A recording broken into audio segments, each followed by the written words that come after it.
As Chair of the Endowment Management Committee of the University of Houston System Board of Regents, I would now like to call this meeting to order. For those of you who are joining remotely today, as a reminder, please speak clearly so your presentation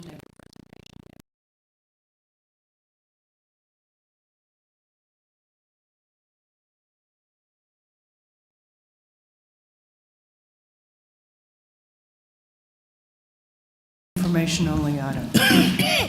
After each action item has been presented, I will ask the committee if there are any questions and call for the vote.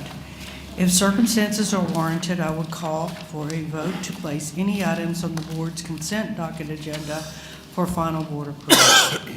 We have two representatives from our investment firm, NEPC, Mr. Sam Pollock, partner, Mr. Ryan Walter, senior consultant, who are attending our meeting today. Welcome everyone to this meeting. I would now like to introduce our first item. Oh, excuse me. I think now doesn't say it, but when do they present? I would now like to introduce our first item requiring committee approval, the minutes from the Endowment Management Committee held on August 25th, 2022. Does anyone have any correction to those minutes? Do I hear a motion to approve these minutes as distributed? So moved. So moved. Is there a second? Second. Yeah. All in favor? Aye. Opposed? The minutes from the August 25th, 2022 Endowment Management Committee meetings are hereby approved. The first agenda item to be presented today is item C, a report from NEPC regarding the University of Houston System endowment and non-endowment portfolios. Mr. Raymond Bartlett, Senior Vice Chancellor for Administration and Finance, will you please introduce this item? Yes, ma'am. Is this on? Okay, thank you. I'd like to turn it over to Mr. Pollock to discuss with the committee the report on our endowed and non-endowed portfolios. Mr. Pollock? Thank you, Mr. Bartlett. Good afternoon, everyone. Very nice to see you. We're looking forward to, I think, an efficient meeting. My colleague, Mr. Walter, will give an update with respect to performance, and in addition, we'll be moving to a couple of specific recommendations. I think, as you'll see and obviously observed, on the whole, the performance has been quite good amid a lot of turbulence. That said, there are some pockets that could be charitably described as needing some improvement, and we're turning our attention to those as well. We will be talking about, of course, also one specific recommendation within public equity and also subsequently the annual payout. But we welcome, as always, your questions throughout. Mr. Walter, if I can turn it to you to provide an update on performance. Sure, thank you, Mr. Pollock. For those paying attention to the slides, I would be on slide 8. On slide 8, you can see at the very top right is the asset allocation compared to policy. You'll see we're well within ranges of the acceptable policies across those asset classes. There is performance information on the bottom left. On the right side, where it says fiscal year to date, please keep that in mind. That is only 1 month of performance. So that is as of August 31st, taking into account the month of September. But maybe a better summary of performance appears on page 9 for those following along, and you can see trailing performance at the top. So we do provide at the very bottom of where it says UHS Endowment Fund, you'll see at the very bottom it says investment metrics, all E&F over $1 billion. That is a peer group. So you can see we are stacking up very well when we look across trailing time periods against your direct peers, which again is endowments and foundations over $1 billion. So you can see for the 3 months ended September 30th, down 4.3%. If we were all indexed across those asset classes at targets, that's your dynamic benchmark. So that was down 4.5%. So we did outperform by 20 basis points for the 3 months ended September 30th. Do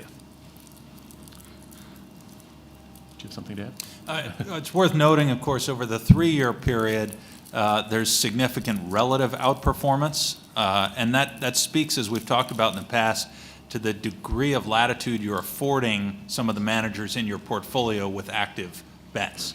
And so I think that's something that we keep in mind. We want to make sure that the managers have the opportunity to add value over and above the basic asset class exposure and market exposure you get by having a certain percentage in public equity, bonds, private equity, et cetera, but not that there's a degree of risk that totally jeopardizes the overall constraints that you have put in place strategically for the portfolio. And so that's something that we'll be thinking about and talking about today and in future. On page 10, for those following along, is a different subset of the peer group. It's all colleges and universities with assets between $750 million and $2 billion. Please keep in mind, as always, this is a quarter delayed, so this information is as of 6/30, the end of June. You can see allocations, so you'll see 15 peers there, and there's some dispersion of where these colleges and universities are invested. So not every university is invested the exact same way. Different goals, different risk tolerances and objectives, obviously. So you can see we call out some highlighted boxes on the bottom there, and these are allocations on the left-hand side of this page.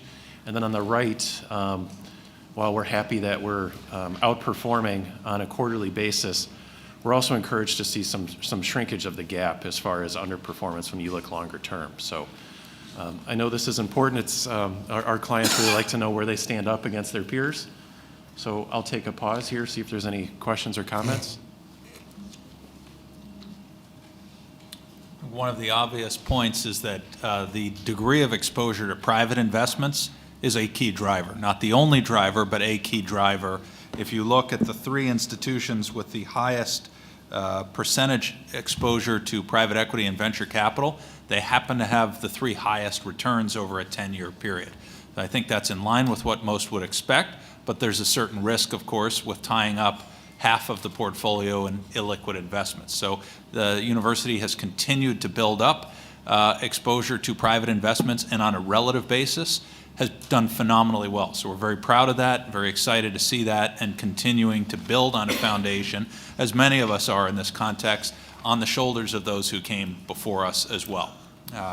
And so I think that's very positive. Other areas, again, as I mentioned, are opportunities for improvement. We'll be talking about that momentarily. If you'd like to look at some of the performance detail, we won't go through it all here, but that starts on page 11, page 12. And then I'll call out one aspect, a tactical shift that we did make early on that's really paid some dividends. That appears on page 13. If you'll have your reading glasses on like I do. That's short duration fixed income. It's a little bit more than halfway down the page. But with interest rates rising this year, bonds have really taken it on the chin. The way you combat rising interest rates is shortening up your duration. So you will see Lord Abbett short duration that we did add this year earlier on has been the best performer within fixed income. So we can't get excited about negative returns. There's been little place to hide this year. But if we can provide some downside protection that allows us to sleep a little better at night. And you'll see that also when we look at the non-endowed assets. We also added that same Lord Abbett short duration fund to that portfolio as well. That does appear on page 31. It's a little deeper in the deck.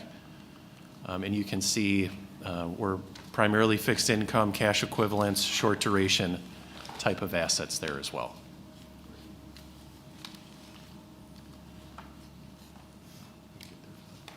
We'll get there eventually. Yeah, we'll get there eventually. Thanks, Sam. Okay, thank you. And I think important to note that in that liquidity pool, that has been the top performer in the non-endowed assets of late. There will come a time when rates either stabilize or potentially go down. I don't think we're anticipating that anytime soon, unfortunately. But at that point, having some duration, having the higher yield of corporate debt, greater maturities will be helpful. But right now, and again, it's not just timing it, but it's ensuring there's a diversification of risk. That was our primary concern, it was a lot of bets, if you will, on fixed income that was heavily exposed to interest rate hikes. Very beneficial in the non-endowed pool, which is particularly attuned to conservatism and preservation, but also helpful in the endowment context as well. with that, I suppose this concludes our high-level remarks on performance. We'd love to turn more attention today to the specific action items. Before doing so, of course, open it up for any questions, if any, from the group.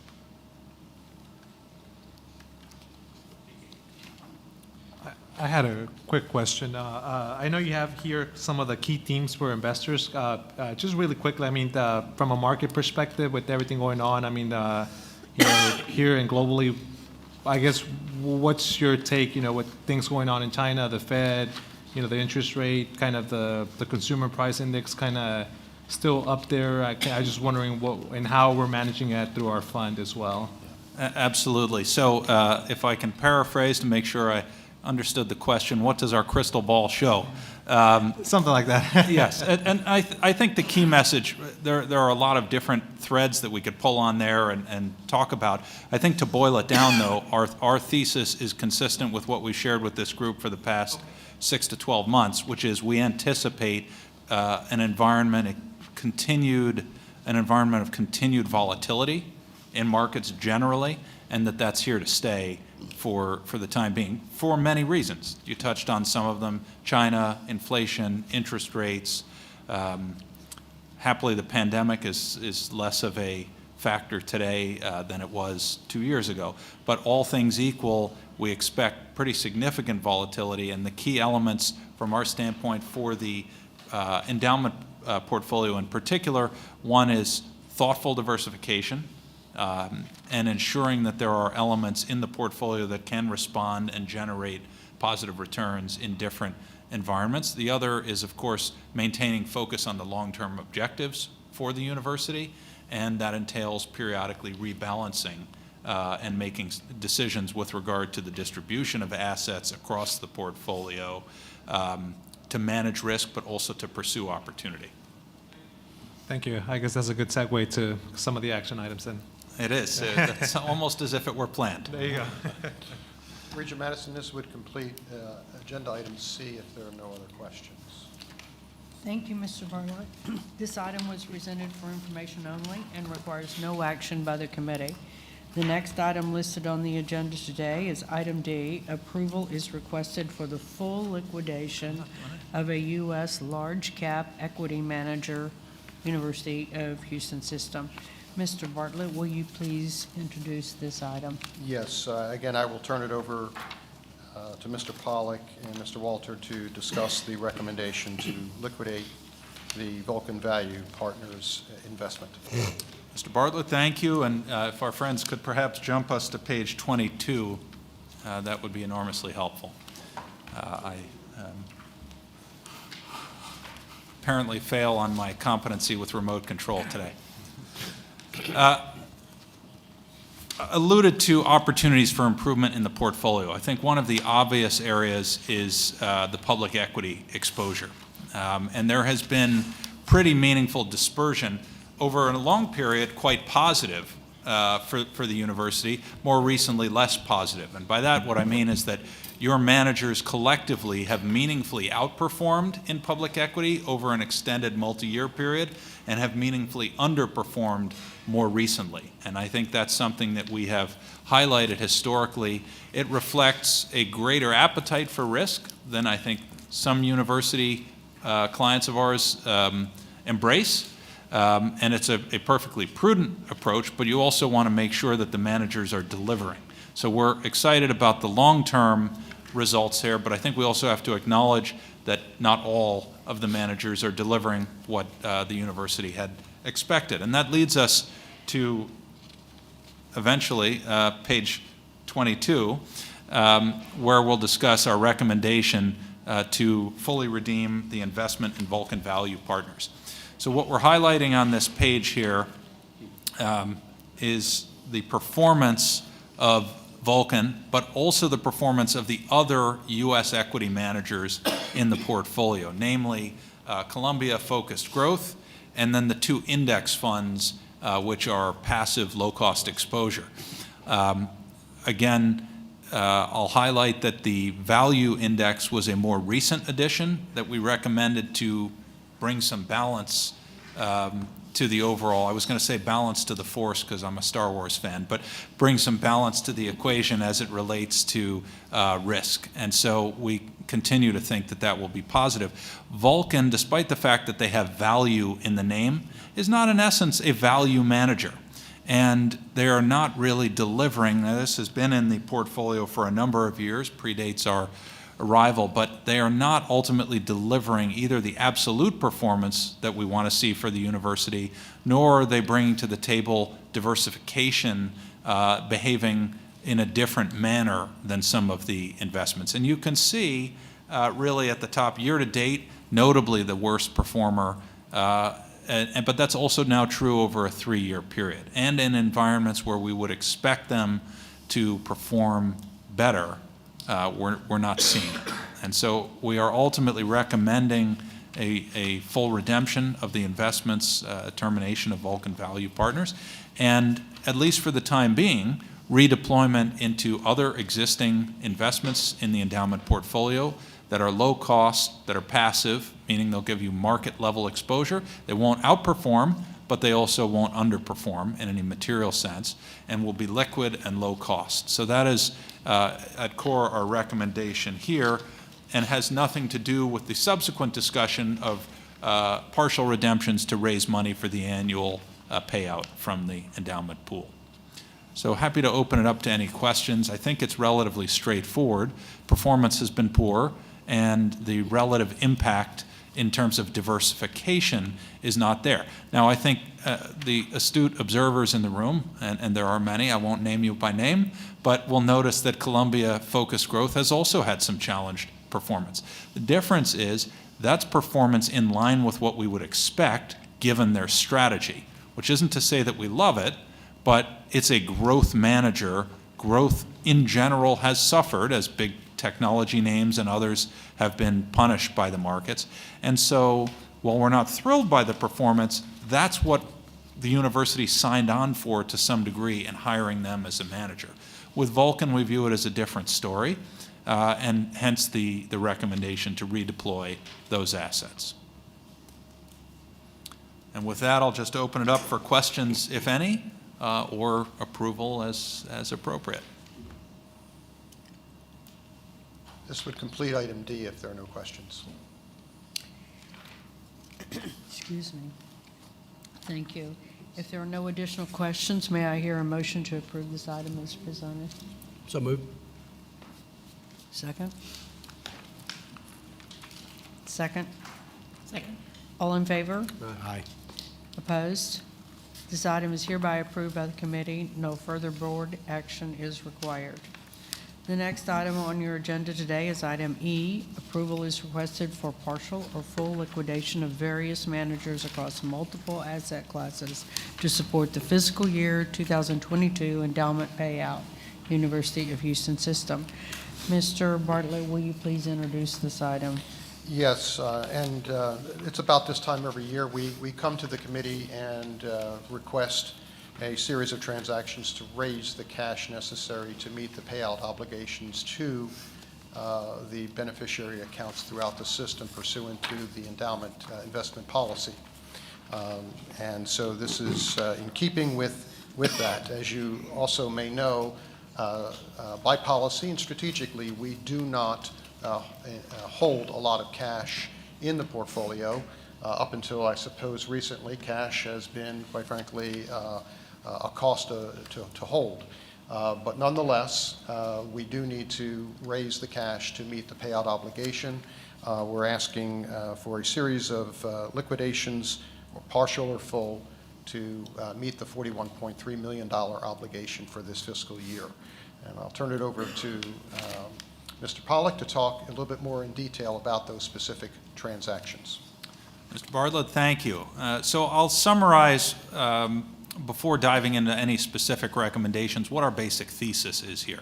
Number one, we need to raise the funds. Number two, we use this as an opportunity to reposition the portfolio, if appropriate, by raising the funds from desired areas within the endowment portfolio. I think that's pretty straightforward. It would be possible to take a meaningful portion of this from the cash on hand. There is cash in the portfolio. That said, there's a certain amount of cash that's needed for private equity commitments that have been made, as that capital is called. And as Mr. Bartlett alluded to, the cash today isn't burning a hole in your pocket in the way that it did 5 years ago. When cash is effectively earning 3.5%, even as much as 4% per annum, it hurts a lot less. And so we believe that there is some value to continuing to hold cash, but we are dialing back actually the total amount of cash in the portfolio.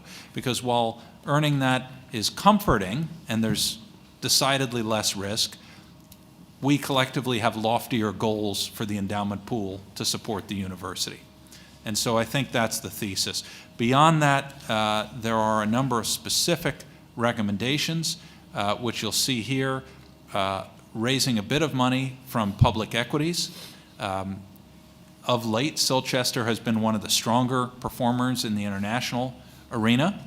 And so while it's tempting to trim from an underperformer, it's generally a better move to trim from one that has performed quite well of late. We think they're still well positioned, but that's a factor. And of course, as U.S. currency has continued to be strong, yay for all of us, an opportunity to dial back some currency exposure is positive.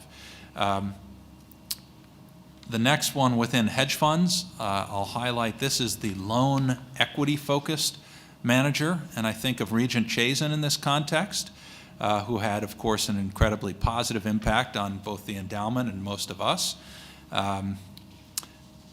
who was not a fan of equity-oriented hedge fund managers. And again, I think that's consistent with our general thesis, which is that if you're going to pay up for some of these managers, tend to be more expensive, don't do it where you can get that exposure cheaper and more efficiently with long-only public equity. And so that's something we will do. Now, ultimately, the benchmark for hedge funds actually contemplates a lot more equity exposure. So that's something we'll think about if at some point it makes sense to change the benchmark, but we want to do the right decision for the university, not simply because an arbitrary index is constituted a certain way.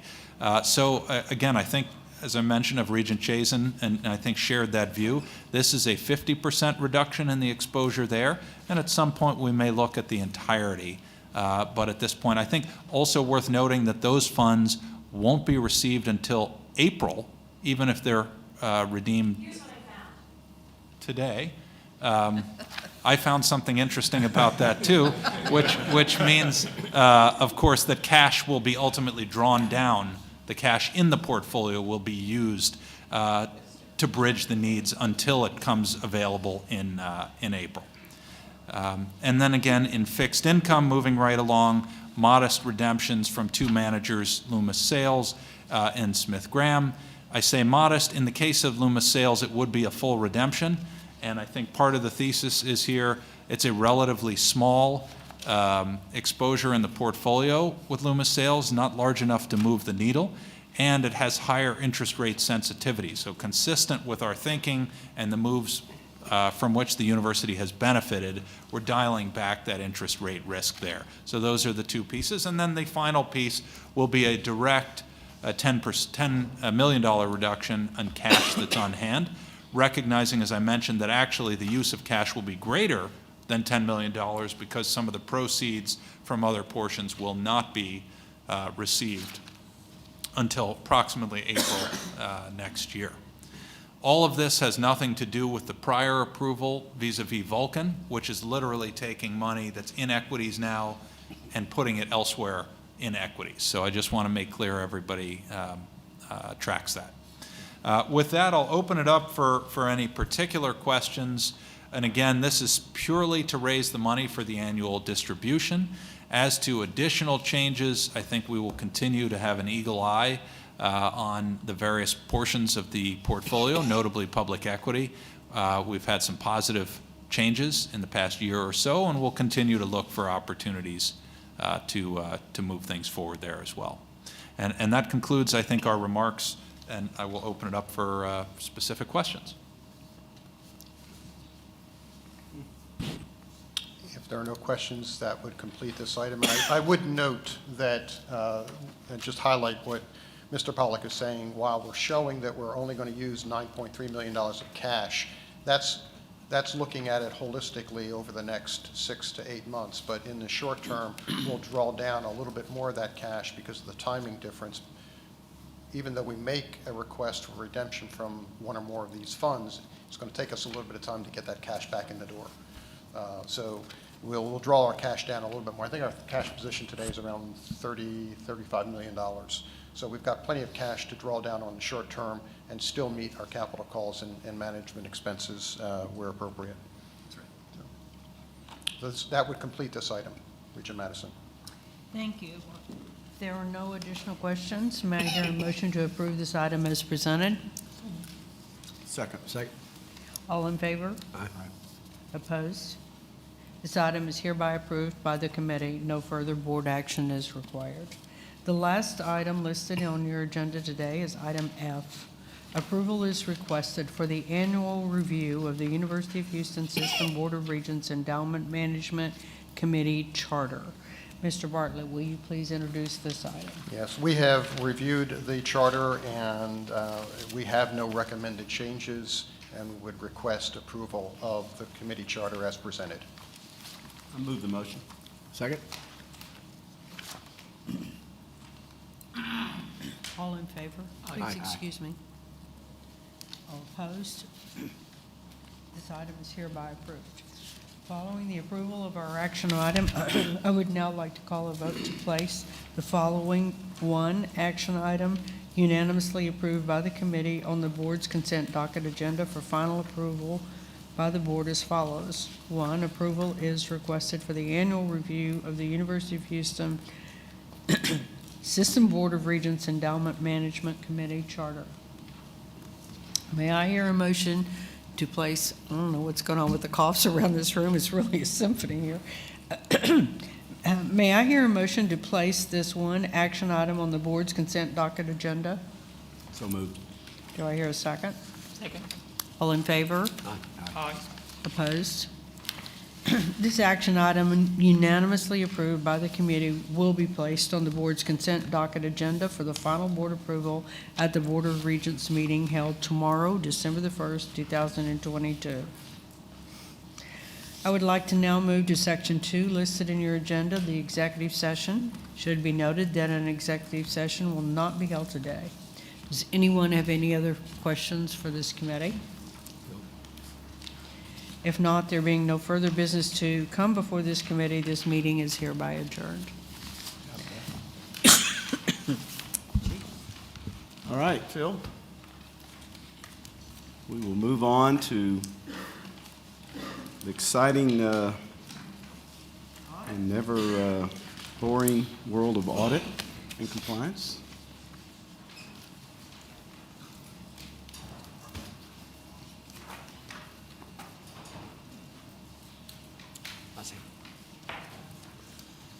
Get that economy in shape, will you?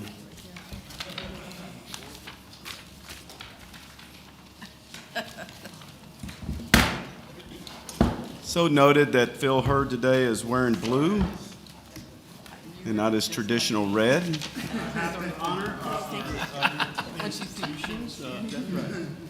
of Clear Lake today. Oh, it's Clear Lake colors. There you go. They're all wrong. That could be the Gators. Got two choices. All right, we'll continue on. Good morning, everyone, and welcome to our meeting. As chair of this committee, I would like to call to order the Audit and Compliance Committee meeting of the University of Houston Systems Board of Regents. We have 7 agenda items that will be presented before the committee today, and all 7 will be presented for information only with no committee action required. I would like to now introduce our first item requiring committee approval, and that's the minutes from the Audit and Compliance meeting held on August 25th. Does anyone have any corrections to the meeting? If not, I'll take a motion to approve. So moved. Second? All in favor?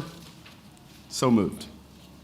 The first item listed on your agenda today for presentation is item C, a report on the University of Houston System Institutional Compliance Hotline Report for the 3 months ended October 31 of 2022 and annual compliance initiatives.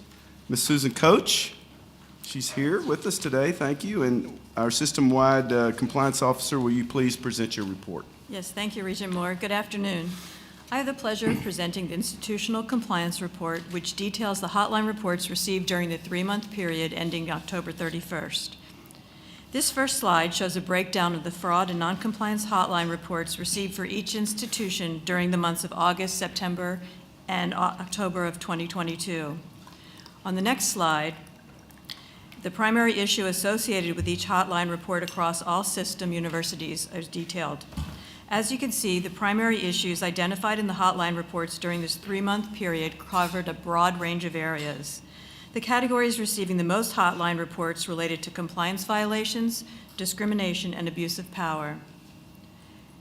And on this slide, there were 50 hotline reports in total, with 29 received for U of H, 16 received for U of H Downtown, 3 received for UH Clear Lake, and 2 received for UH Victoria during this period. This represented a slight increase in the number of reports received during the previous period, but consistent with other reporting periods. And then the following several slides detail the issues reported for each of the universities.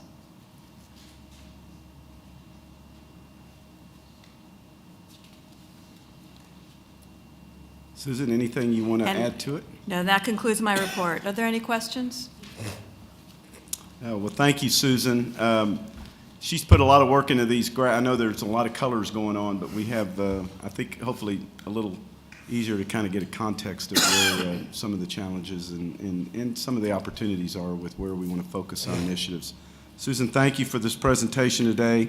This item was presented for information only, and no further committee action is required. The next item listed today is item D, a report on the University of Houston Systems Ethics and Conflict of Interest Policies of the Board of Regents and each of the universities for fiscal year 2023. Mr. Hurd, would you please present your report? Thank you, Regent Moore. The Board of Regents Audit Committee Charter and Checklist, item number 23, requires the Audit Committee to conduct an annual review of ethics and conflict of interest policies for the board in each of the universities. This year, there are only minor housekeeping changes, such as titles, web links, those kinds of things. There were no substantive changes. That's good. All right. Thank you, Mr. Hurd. This item was presented again for information only, and no committee action is required. Next on your agenda is item E, a report on the University of Houston System's Annual Fraud Prevention and Awareness Report, fiscal year 2022. Mr. Hurd, will you please present this report? Thank you, Regent Moore. The Audit Committee Charter and Checklist, item number 5.05, requires the Audit Committee to conduct an annual review of management's fraud risk analysis at each of the universities. These have been reviewed and appear to be following expected management actions as outlined in anti-fraud guidance. They are complete. So, any questions? Any questions? Okay. Again, this item was presented for information only, and no committee action is required. The next agenda item addressed will be item F, a report on the University of Systems Identity Theft Prevention Program Executive Summary for fiscal year 2022. Mr. Hurd, will you please introduce this item? The Audit and Committee Charter and Checklist, item number 5.06, requires the Audit Committee to conduct an annual review of management's identity theft prevention efforts at each of the universities. These have been reviewed and appear to be following expected management actions as outlined in identity theft prevention guidance. Any Good. questions? All right. Again, this item was presented for information only, and no committee action is required. The next item listed on the agenda today is item G, report on the University of Houston Systems Chief Information Officer report on the University of Houston Systems Facility Control and Management, audit recommendations, and implementation in progress. This is Mr. Dennis Foudy. Dennis is here with us today. Good seeing you, Dennis. Dennis is our Senior Associate and Vice Chancellor and Chief Information Officer for the University of Houston. Will you please introduce the item? Thank you very much, and thank you for inviting me here and being interested in this and the support that you've given over the last year for us to accomplish what we have. So, as you might recall, in August of 2021, I think we have some slides for you here coming up. And they should be on page 117. Great. There was a facilities audit that was conducted of all IT facilities across the UHS system, and a series of recommendations were made at a strategic level. And when I spoke with you last, we made the commitment to address three overarching objectives, which are listed here: establishing a standards or a set of standards for all centrally managed IT facilities across the system, to enhance our communications and prioritization with the facilities management groups across the system, and to move aggressively on dedicating IT facilities to single-use facilities and securing their access for information security purposes. So I'm here today to tell you where we were in 2021, if we can go to the next slide, where we were in 2021 and where we're at now. So the first goal, which is establishing the system-wide standards, in 2021, each university had a form of standards, some for new construction, some for existing construction. They were uneven, they were not comprehensive, and some of them were just clearly out of date with practices and needs as we go forward. We convened a group across the system of 44 IT subject matter experts, as well as facilities management folks, and developed a very complete, creative, complex set of standards to govern all of our IT facilities, whether it be for network, computing, or for media that we deliver in the classrooms, if you will. So today we have that set of standards. We're using them. They are in alignment with all of the industry best practices and all of the other standards that are required for building construction and so forth. In addition to developing the standards, we had a goal to evaluate all centrally managed IT facilities across the system. And interesting to note, if you go back to the notes, I told you last year we had 400 facilities. That was wrong. We have 777 facilities. Got a few more basements. Huh? You know, it's just, when you start looking, you find them everywhere. Now, some of these facilities are very nice, dedicated, high-end facilities that you would see, and those are mostly in new construction. The ones that are in legacy environments, they can be in mechanical rooms, they can be in hallways, they can be in restrooms, they can be in all different kinds of places. So we still have the objective to secure them all and to make sure that they're meeting the standards that we have. We also developed a database with management dashboards to be able to manage the accomplishment and the remediation efforts as we go forward. So this is a good tool that all of our system universities are using to bring visibility and action to what's needed in these various facilities. Our other objective, our next objective, was to enhance system-wide collaboration with the facilities management organizations on each campus. That's moved along very nicely. We had great collaboration in developing the standards, but also in identifying specific areas that are not meeting standard and are working with them to help meet those standards. We're in the process of hiring a new IT facilities manager, and that person will work very closely with facilities, both at a planning and an operational level. Dedicating the IT facilities, goal 3, is very important. As I mentioned, these facilities are in all different kinds of places, but they all play a very critical role in the university's operation. Whether they be network, computing, or media, as I mentioned, if you have access to them, you more than likely have access to the information that's flowing through them or contained within them. And so we want to move away from facilities that are shared, facilities that are in mechanical maintenance areas, as I mentioned. And so we've made good progress on that. And as you can see from U of H, we've gone from 76% of our facilities being dedicated to 86%. And you can see the other ones here as well. The other component universities have made significant progress as well. The remaining facilities, the 14% that's sitting out there for U of H, those truly are in mechanical rooms and in other facilities that cannot be dedicated. So we're working with facilities on that, as well as with any other owners of those rooms, so that we can secure the equipment inside of them is our next strategy.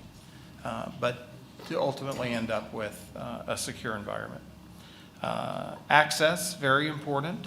And so you can see that we have all of our facilities that are owned by IT secured by a high security key right now, which is dedicated, not issued to anyone other than IT staff. And then also we're moving aggressively on electronic access control on all of the facilities. So U of H, while it may only be 39% of them, that still constitutes 231 rooms that are secured by access control that were not secured by access control last year. So we just have a larger number, so the percentages will be a little bit less. The other universities have made great progress, 89, 86, 89% on electronic access control. Dennis, is this 39, are you saying this was at zero several years back? It was approximating zero.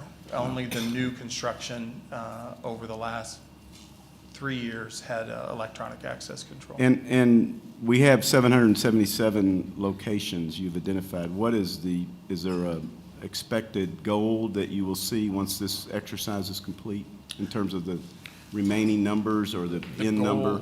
So electronic access control is a baseline standard for all IT facilities now. So the goal will be that all of them will have electronic access control.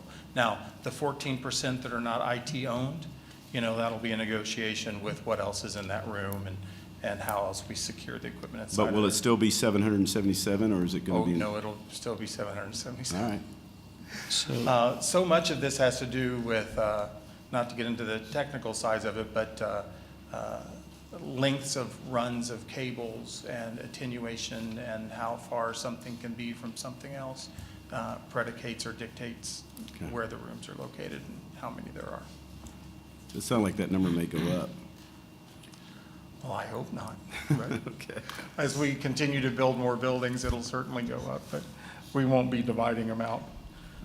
We will continue to aggressively move in this program. We don't see it as a project. We see it as a program that'll go on and on and on. And we'll continue our focus in our critical IT areas, in our buildings, and in our floor distribution areas.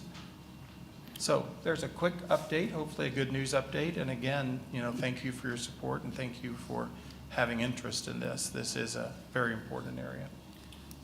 And any questions? Any questions for Dennis? This is a big part of how we keep our information secure and under control. So thanks, Dennis. Regent Moore, I had a quick question, if you don't mind. Go ahead, yeah. Yeah, so those IT facilities, the ones that haven't been moved over or centrally located, is it just because they're part of that building and is it for a specific use of whatever they're using it for? Yes. Yeah. They're primarily network facilities, so they'll have switches and routers and fiber optic connection Yeah. points, things like that in them. Got it, okay, thank you. Yes, So sir. it sounds like if there was a goal, and you didn't say it was, to have less than 777, it would be really expensive. Not only would it be expensive, but it also would not be attainable. We don't put in any more facilities than are needed. So this is an outcome of the technology as far as where these Ultimately, things are control, though, is our goal, Well, right? if you take a look at the slide that's up now, Regent, you will see that there is a disproportionate number at each campus, with UH having 594 of those, where the other campuses, that number goes down to a lot more quickly manageable number. And as UH continues to grow, you're going to see that total number of facilities go up. It's just they have to. But I think the important takeaway from this is now that there is a standard in place, you can expect the security as well as the facility location to be far more controlled, which is a stepping point to growth going forward. And you're confident that no one can go set up a facility without having these controls in place before. Yes, absolutely. Yeah. Okay. Thank Any you. other questions? All right, Dennis, thank you very much. Appreciate it. Appreciate you. This item was presented for information only, and no committee action is required. Our next agenda item is item H, a report on the University of Houston System's internal audit reports. Mr. Hurd, will you please present this report? Thank you, Regent Moore. The following reports are presented for your review. Contracts requiring Board of Regents approval for the last quarter. There were no issues noted. Board of Regents travel and entertainment was audited. There were no issues noted. Really? Yes. I don't know whether I should maybe retract that report at this point now. The Chancellor and the President for UH travel was reviewed. There were no issues noted. Clear Lake President's travel and entertainment was reviewed. There were no issues. University of Houston Downtown President's travel and entertainment was reviewed. No issues. And the University of Houston Victoria President's travel and entertainment was reviewed, and there were no issues. We also have a report on the University of Houston Clear Lake's research, governance, and process overview. And while there were a few issues noted, all those issues have been addressed by management, so I saw no reason to bring them up here. Any questions? Phil, that's it? There is one more item. No, I'm just going to say this particular item was presented for information only, and no action is required. The last item presented for your agenda today is item I, Report on University Systems Internal Auditing Department Annual Report for fiscal year 2022. Mr. Hurd, please introduce this item. Thank you, Regent Moore. So this is a report that is required by Texas statute. It is literally exactly what I tell you at the August board meeting, but we have to put it in a formal format and send it to the state auditor's office. This simply serves as proof and compliance that we've done that. I certainly don't send reports to the state auditor's office without you seeing them. Are there any questions before I make one final comment? Okay. So just as a note, as I bring this to close, there are a number of people who stepped up to help me when I first arrived here. Regent Moore knows that I have changed the office quite dramatically over the past 3 years. He was able to see that. But I got notice that one of the folks that helped me quite a bit and the most has decided to take her final bow and retire. And so she couldn't be here today because we are so far removed from campus, but I wanted to publicly say to Sandra Dalkey that I really appreciate all of the effort that you've given, and I hope that you have a wonderful retirement, and may the 12 great riches of life be with you. And with that, I have nothing further. Okay, Phil, thank you very much. That last item was presented for information only, and there was no action on the committee. I also want to just say that Donna and I had a pleasure of spending a few hours with the audit team over in their fancy digs in the research, or in the, whatever we call it over there, the old Schlumberger building is what I refer to it as. But I think y'all would all be impressed with the level of analytics that this group is now using to look at our audit processes and procedures, and it's very efficient. And I think that's really the whole challenge with this, is how do we look at the way our business is being managed from the control side of it, and are we giving everyone the right tools in terms of the users, and these are all the different parts of the organization, to see where things may be out of kilter in their organizations. And I think this identifies things fairly quickly. It allows you to cover a lot of ground with fewer resources, which we're all challenged with. So very impressive, and the team over there seems pretty excited about the tools they're getting to work with. So Philip, thank you for that, and we'll hopefully do it again. And I would also, next time we do it, we'll welcome the other committee members to join in as well. All right, with that, I think we are done with the reports, and I will say I would like to just move to Section 2 listed on the agenda, which is the executive session. And it should be noted that an executive session will not be held today. Does anyone have any further questions? Okay, if not, being no further business to come before this committee, the meeting is hereby adjourned. Thank you. Thank you, Susan.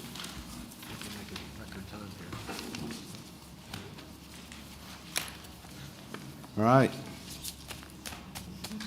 Moving about as fast as that basketball team was up and down the court last night.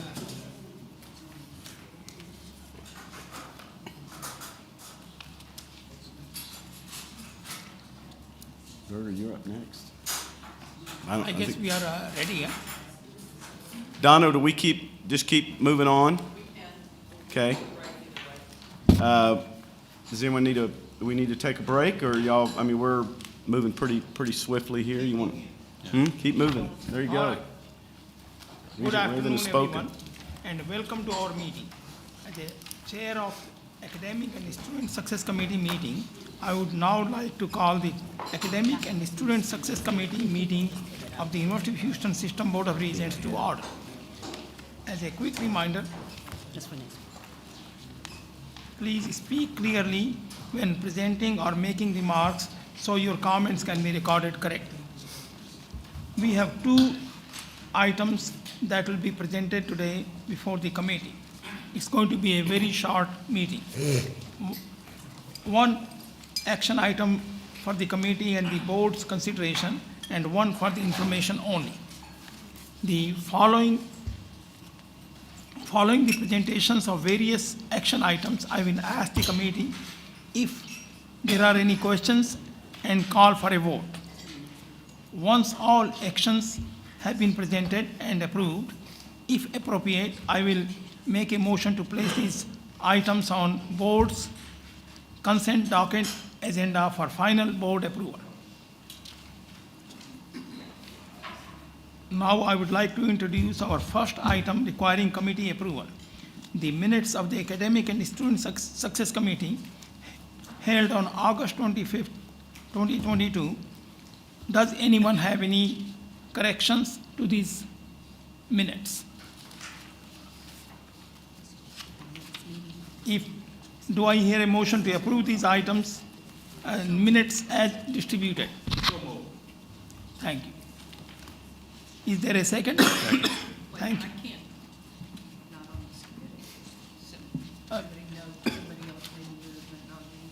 I thought you were on the committee. So moved. Thank you. Because I always chime in and love this committee, think I'm on it. Okay. You are. You are on the, You got reassigned. you still are in the committee. Durga wouldn't let you kick you off this committee. Vice Chair, you're still Vice Chair. Vice Chair, man. You can vote. You just got promoted, didn't you? Thank you. All in favor, please say aye. The minutes from the August 25, 2022 Academic and Student Success Committee meeting are hereby approved. The first agenda item for the committee's consideration and approval today is item C. Approval of the University of Houston Faculty Post Tenure Review Policy. Dr. Robert H. McPherson, Interim Senior Vice Chancellor of Academic Affairs and Provost, will you please introduce this item? Yes, thank you very much. What I'll be introducing is a policy for the University of Houston. We have policies underway, or basically using this policy as a blueprint for our other institutions, when we're bringing those at the subsequent meeting. But the post-tenure review process is predicated on, starts with our faculty annual review process. All faculty at the University of Houston, regardless of their faculty appointment type, are evaluated on an annual basis. The scope of the annual performance review process is dependent upon the professional responsibilities of the associated type of faculty appointment. In the case of tenured and tenure-track faculty members, the annual review process involves evaluation of faculty members' performance on all three professional domains, namely teaching, research, and service. To give some context, the numbers that we're talking about, we have 229 assistant professors which undergo a formal promotion and tenure review process at the end of their 6-year probationary period.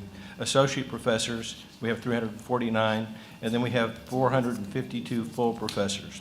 So we have a total of 801 faculty members who are currently subject to eventually a post-tenure review process. Just cutting to the chase, what this policy does is creates an opportunity to review faculty who are already tenured and go through a proactive review process. It's predicated on the annual review process and leads to a series of actions that can be taken, ultimately to lead to termination if the faculty member does not respond or reply to the policy. I can go in more detail than that if you'd like, but. Thank you, Dr. McPherson. Does anybody have any questions? I have a question. I guess, Provost, what is the policy designed to address? I mean, what is the challenge for the university that the policy will address? The current policy does not include a detailed process for implementing or taking action, and it's relying exclusively on teaching evaluations. This gives us an opportunity to evaluate faculty, tenured faculty members on their teaching and their service, as well as their research. And the evaluators will be? It'll be the annual review process begins with the department chair review of the faculty member, but if it goes to the post-tenure review process, it'll include a peer review process that occurs at the department level. All right, thank you. Are there any other questions? If not, may I have a motion to approve this item as presented? Second. Regent Agarwal, if I could just add that we will bring a similar policy for the other campuses at hopefully the next meeting. So this is just for the UH campus, but each campus will have their own policy that addresses the enhanced performance review. And what we have in place right now is basically the post-tenure review. So it's not like we don't have a process, we just don't have this more robust one that I think will impact and provide more tools for the departments. Thank you, Mr. Cornell. I have a question. Yes.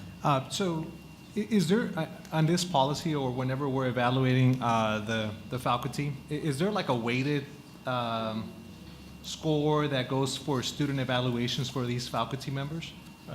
They do take into account student evaluations of the faculty instruction, but each academic unit, each department is responsible for identifying the performance metrics that they use. So there is some variance across the campus in terms of the weightings of student evaluations and research and service. Okay. Thank you. Are there any other questions? All in favor, please say aye. Aye. Thank you. This item is hereby approved. The next item listed on your agenda today is item D, presentation of low producing programs. Dr. McPherson, will you please introduce this item? Every November, December, a report on the academic programs identified as low producing by the Texas Higher Education Coordinating Board is presented to the University of Houston System Board of Regents with one of three recommendations: retain, place on monitoring status for 3 years, or to discontinue. Low producing programs are programs that produce fewer than 25 graduates for undergraduate programs, fewer than 15 graduates for master's level programs, and fewer than 10 graduates for doctoral programs within a 5-year period of time. For those programs placed on a 3-year monitoring status, a decision is made at the end of the 3rd year on whether the program will be closed if significant progress has not been accomplished. We're currently tracking 2 academic programs identified as low producing for the University of Houston. These are the master's degree in engineering management. It was placed on monitoring status for 3 years in 2021. The program was dormant due to lack of faculty resources, but revived again in spring of 2019. Program enrollment has risen from 6 students in the fall of 2019 to 20 students in the fall of 2021. They produced 5 graduates in the fall of 2020, and 5 more expected to graduate this semester. Based on current trends, expected to meet the required graduate threshold within the next 2 years, we are recommending continued monitoring status for that program. The second program is the MA in Architectural Studies. The college plans to revise the current degree program to attract students drawn from a diverse range of affiliated design disciplines outside of the traditional professional architectural graduate degree track. College has been working over the past 5 years to strategically hire faculty in those areas that can support the revised program. The revised program will provide access to a post-professional degree for students from a diverse set of design backgrounds, and is unique that it does not require a studio requirement, an option currently unavailable in the region. It does not require that. The development of the revised degree program will occur during 22-23 academic year, with the first incoming class intended to enter in the fall of 2024, and the recommendation is to place on monitoring status. Thank you, Dr. McPherson. This item was presented for information only. No committee action is required. I have a question, Mr. Chairman. Are there any, I mean, it's pretty impressive that we can go from 6 to 20 and in one semester have a 100% increase in the graduates. I mean, are there any lessons learned that we did internally that caused this increase? I mean, what did the Masters in Engineering Management do in order to identify these students that we would go from a program that was extinct to now having a relatively robust group of students? Best answer is that was before my time. But you know, there's such a high demand in the engineering field. I think with some intentionality, with the purpose of recruiting students, it's fairly easy to accomplish. Yeah, because when I was on the coordinating committee when this came before the committee, and I asked the question at that time, how can the University of Houston be putting a Master's of Engineering Management on the extinct list in Houston, Texas? And so I may have some comment on this. Okay. I was instrumental in making this program started back about 15 years ago. A couple of my friends wrote the syllabus, the curriculum for this program, and it never became active. And I was also on coordinating board when we found this program was low producing. So since then, the chairman of Industrial Engineering Department, where I graduated from, they have become aggressive. Now they are seeking more students, and that's how this program is about to become active. Okay. So those are the lessons learned. Recruiting. Yeah, there you have it. All right, thank you. Duly noted. Thank you. Are there any other questions? This concludes the presentations and approval of our one action item today. May I hear a motion to place one action items unanimously approved by the committee on the Board of Regents consent docket agenda? Do I hear a motion to approve? Thank you. Is there a second? Thank you. All in favor? Aye. Thank you. This item has been unanimously approved by the committee and will be placed on the Board of Regents consent docket agenda for final board approval at the board meeting held tomorrow, December 1, 2022, as follows. Number 1, approval of the University of Houston faculty post annual review policy. If there are no questions, this concludes all the items that are listed on the agenda for action. Section 2, the executive session is the next listed item on your agenda. It should be noted that the executive session will not be held today. Does anyone have any other questions or comments? If not, there being no further business to conduct before this committee, this meeting is hereby adjourned. Thank you. Now we'll take a Donna, break. We need to take a short break. We're 2 hours ahead. Yeah, no, we need to fix a couple of things, so we need a little break if you All don't right, we're mind. going to break. How long, Donna? 15, 20 minutes? Yeah, that'll be Okay. fine. Boom. Don't wander off too far. Don't wander too far away. We have a Board of Regent meeting here, too. coming up.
got food at the table now, huh? They got candy and popcorn? Oh, my gosh. As if there won't be enough food tonight. I have a feeling tonight's going to be an overload. All right, do we have, Hold on 1 second, let's get, do we have a quorum? are we live yet?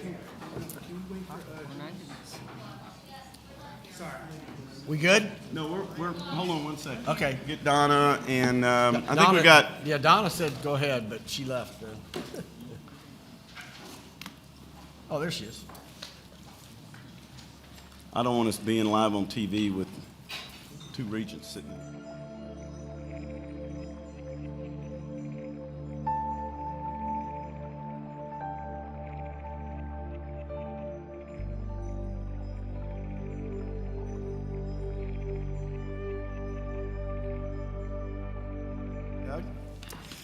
Good afternoon. Welcome to our meeting. As Chair of the Facilities Construction and Master Planning Committee of the University of Houston System Board of Regents, I'd like to call this meeting to order. We have 4 items listed on your agenda today, 3 action items for the committee and board's consideration and approval, and 1 information item. After each action item has been presented, I'll ask if anyone has any questions, then call for the vote. Once the presentations are concluded, I'll then seek a motion to place the approved action items on the board's consent docket agenda for final board approval. I'd like now to introduce our first item requiring committee approval of minutes from the Facilities Construction and Master Planning meeting held on August 25th, 2022. Does anyone have any corrections to those minutes? Do I hear a motion to approve those minutes as distributed? Second?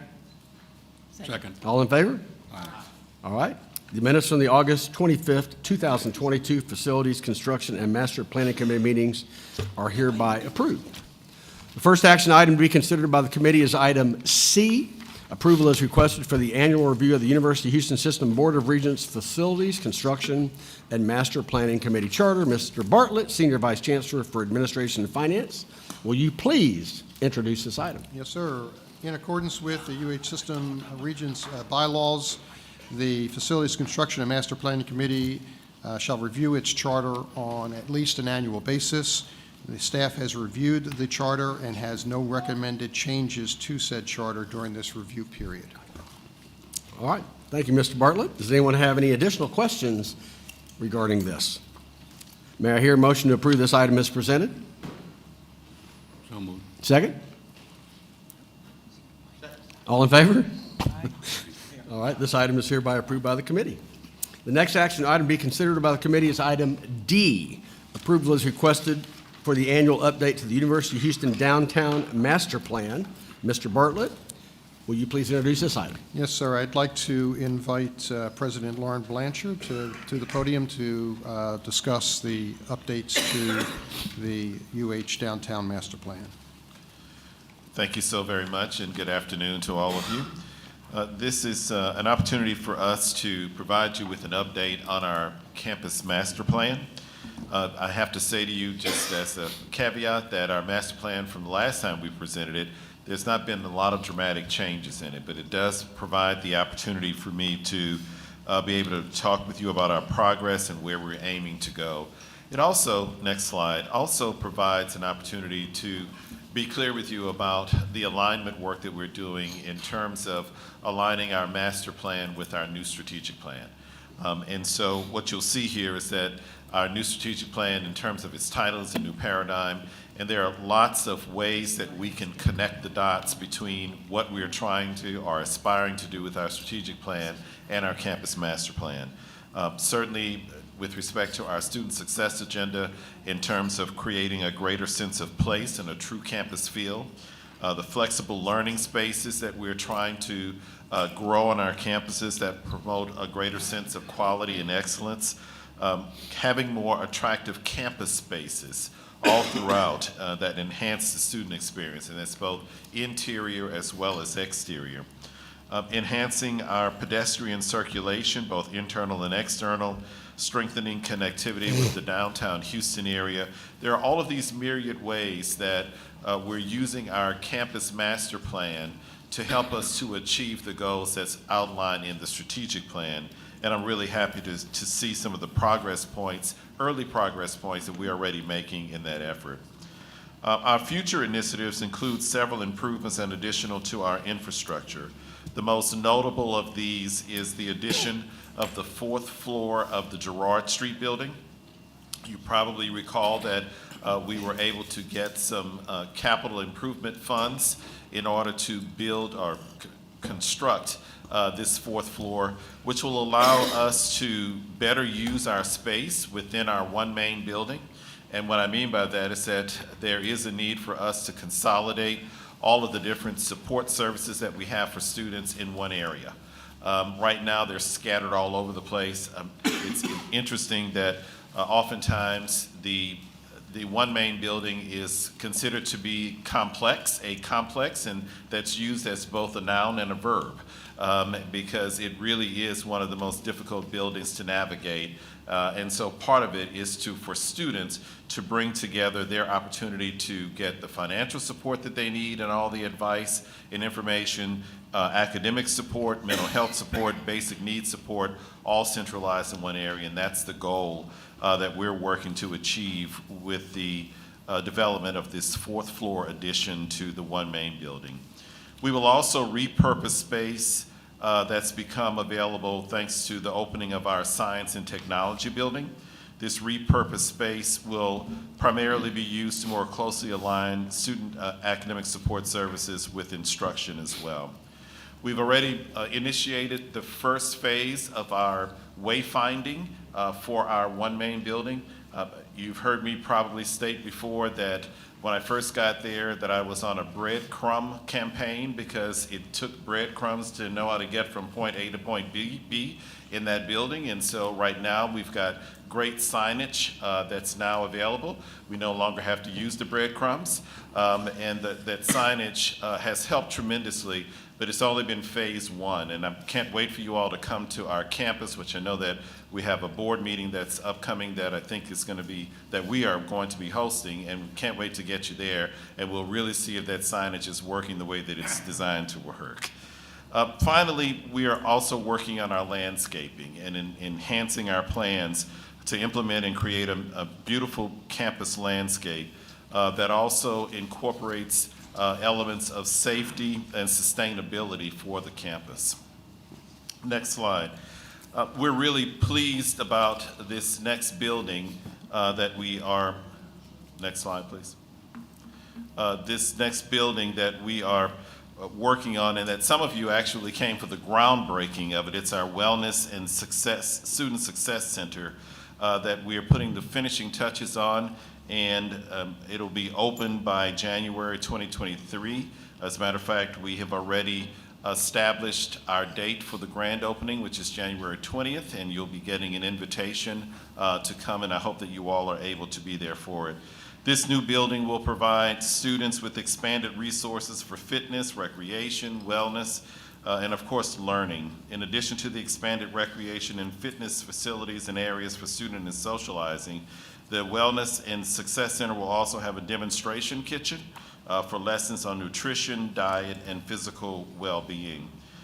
In addition to the construction of the Wellness and Success Center, UHD is also addressing planned and deferred maintenance projects per the Life Cycle Index, including waterproofing, painting, and repairing the exterior of the one main building.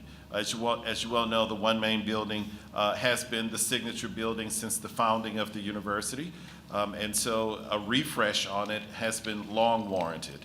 And so we've been doing quite a bit of work that's probably going to take an additional year to a year and a half, not only in terms of sprucing it up on the exterior by way of pressure washing and painting, but also we are working on new exterior signage for the building.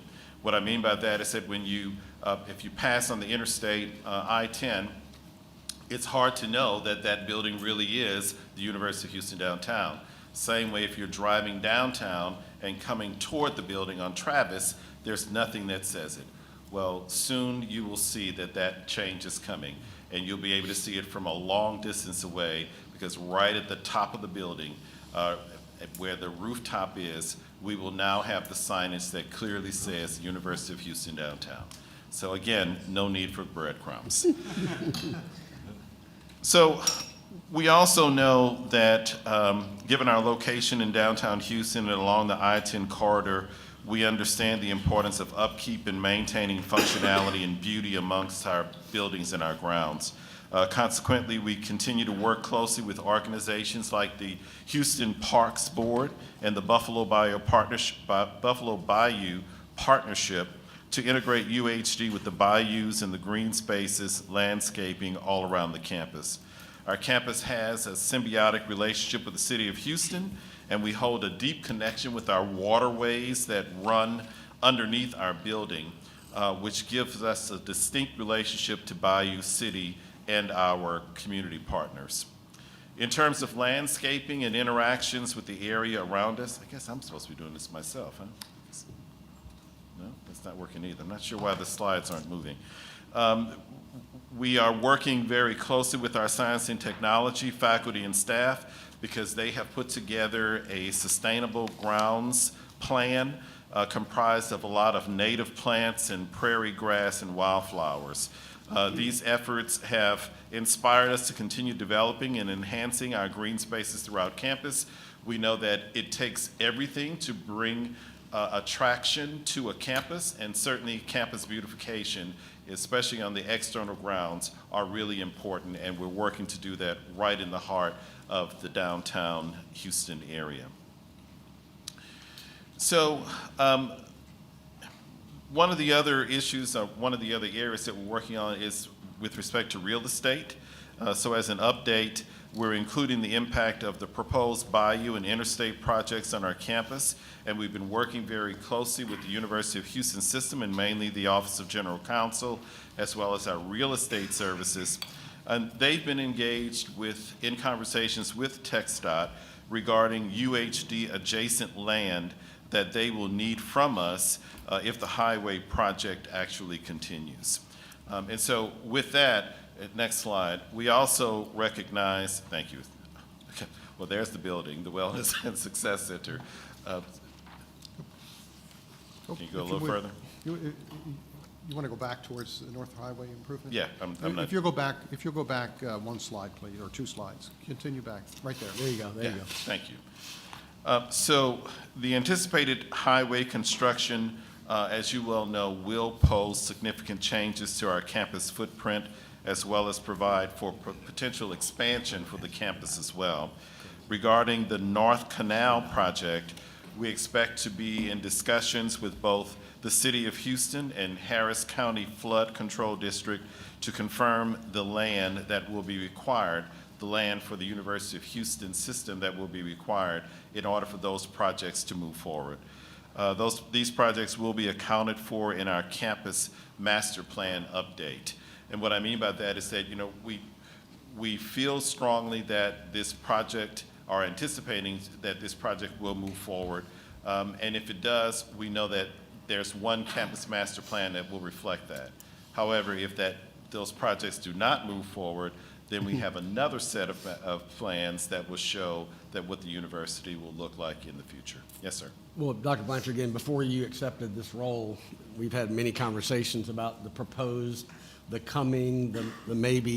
Donna, is there any update on anything? It seems like about once a year, we look at this map, and what happens in between, it's hard to keep up with. Well, TxDOT certainly hasn't stopped promoting this as a possibility, but certainly there's enough criticism in the community and by county administrators for me to think that it's unlikely that it's going to go forward right now. We obviously have some issues with TxDOT ourselves because of expenditures we've made in reliance on this, and that's still something we're negotiating.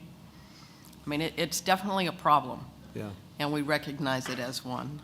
It would be nice to know one way or another whether this was going to happen or not. It's very difficult for UHD to proceed in this kind of no man's land, which is really where they are. Because there's parking and stuff, too. I know that. Parking will be a big issue. I mean, it's a very complicated matter, I rest assured.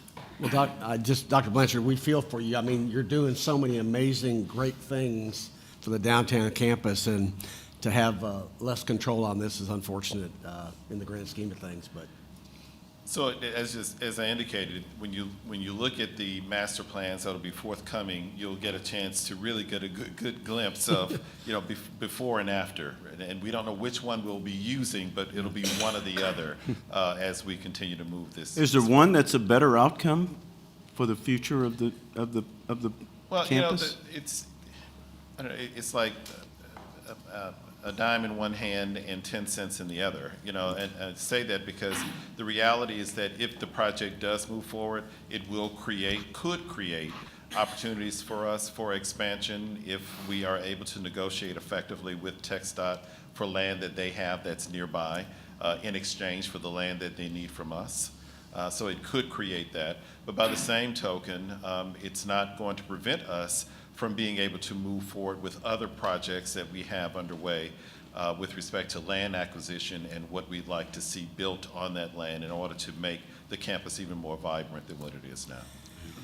Donna, is there a deadline that they've been given to make a no-go decision on this? No. I mean, again, it would be great for UHD if there was a deadline, but this is just one of those projects that's kind of sitting out there. It's a very political, among other things, and it's obviously a very expensive project. It's always been a challenge for UHD to have a major highway go right through the middle of their campus for all practical purposes. And so, if most people would think, and I would be one of them, that if you don't have a highway going right through the middle of your campus, it could create better synergies for the different buildings that are there. You've got the highway really dividing it. If you didn't have that, that would be great. I mean, and there are opportunities, as President Blanchard has said, for us to be able to acquire some of the land that TxDOT owns. It probably not all that desirable to most people, but it would be, I think, to us. Some of it it's also right on the bayou, so there are lots of issues that go along with it. But I think there's some real opportunities for us if this project proceeds. If it doesn't, it's not the end of the world. We've lived with it like this for this long. But we still have some disputes I with think just TxDOT. from this committee standpoint, we feel so much for Dr. Blanchard because, with leadership, you'd like to know what your options are, and what you'd hate to have happen is for us to this get delayed and then us to do something and then find out later that what we did wasn't the best action because the choices or options changed. But I guess that's the reality of what we have, so we just have to be cautious. I don't think there's anything that the committee is doing now or that's in this plan that would adversely impact the university if the project is built or not built. Yeah. I think you're fine either way.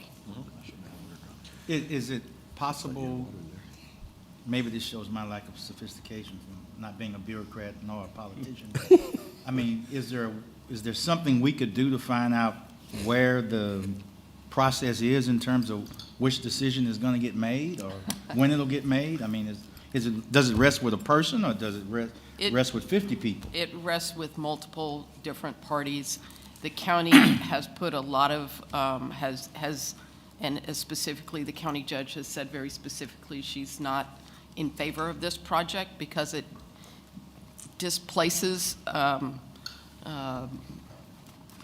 very traditional neighborhoods, a lot of them minority neighborhoods, and it does it will displace some people. You can't move and create a huge highway without displacing someone. It displaces some things at UHD.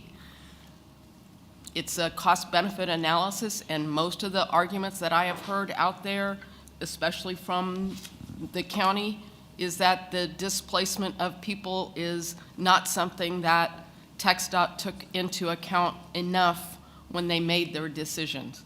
I mean, this is way, way over my pay grade, but those to me are the real issues. And we're doing everything we can to protect the university in the process. So you're going to build a freeway through a neighborhood, and you're not sure what impact it would have on the people who live there? You'd assume that'd be one of the things they would understand the most if you're in the business of building freeways. You would think that. I mean, I think they understood that. I don't think they appreciated the voice of the neighborhood as much as they should have. That's probably the nice way of putting it. And there are continuing meetings that certainly the University of Houston system staff, as well as my staff, participate in really just trying to get a better understanding of the direction of this. And so it's not necessarily that we're sitting by idly, and not to suggest that you are saying that we are, but the reality is that we know that this is a conversation that continues to be a work in progress, and we don't have the answers yet. Well, and you're doing some amazing things on parts of the campus that wouldn't or won't be impacted by this, so. That's correct. It's probably the best you can do at this point, and wait for somebody to figure out what the plan B will be, I guess. That's it.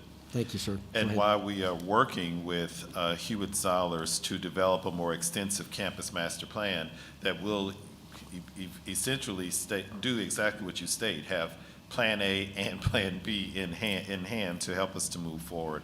We'll have that done by July of 2023, and the review of the UHD's new campus master plan will include all current buildings, adjacent UHD-owned land, and the integration of the campus with the surrounding near north side neighborhoods in downtown Houston.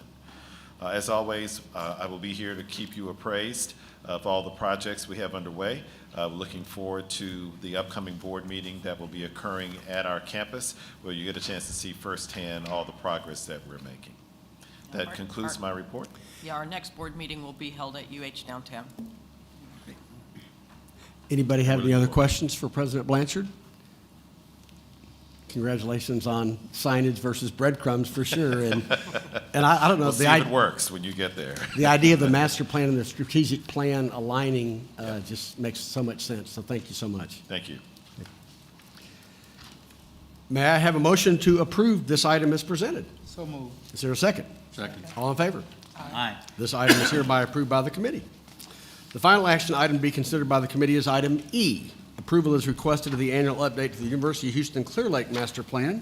Mr. Bartlett, will you please introduce this item? Yes, I'd like to invite President Richard Walker to the podium to discuss the updates to the UH Clear Lake Master Plan with the committee.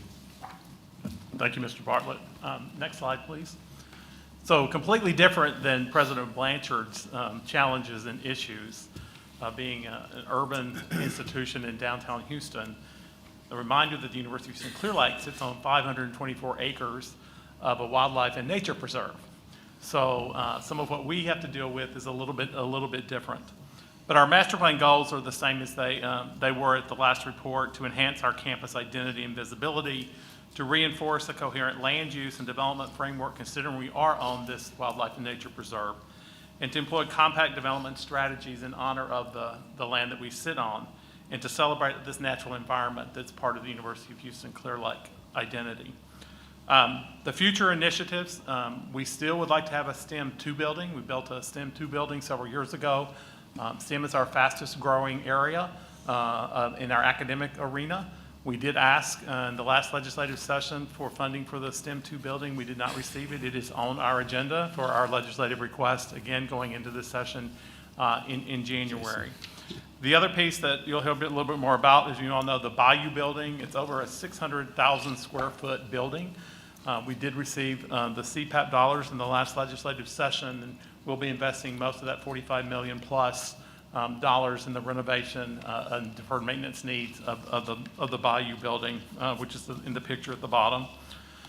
One of the real exciting projects for us, and it goes to really looking at enhancing our student success experiences, especially as we have grown to accepting freshmen and sophomores, is we do not have a true student center on our campus.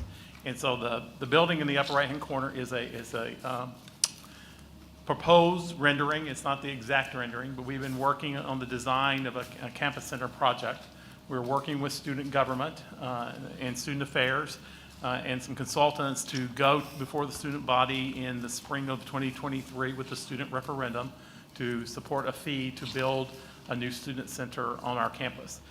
We hope if that passes eventually, then it will come to the board for their approval, and then it would need to go to the legislature, not in this session, but in the session in 25.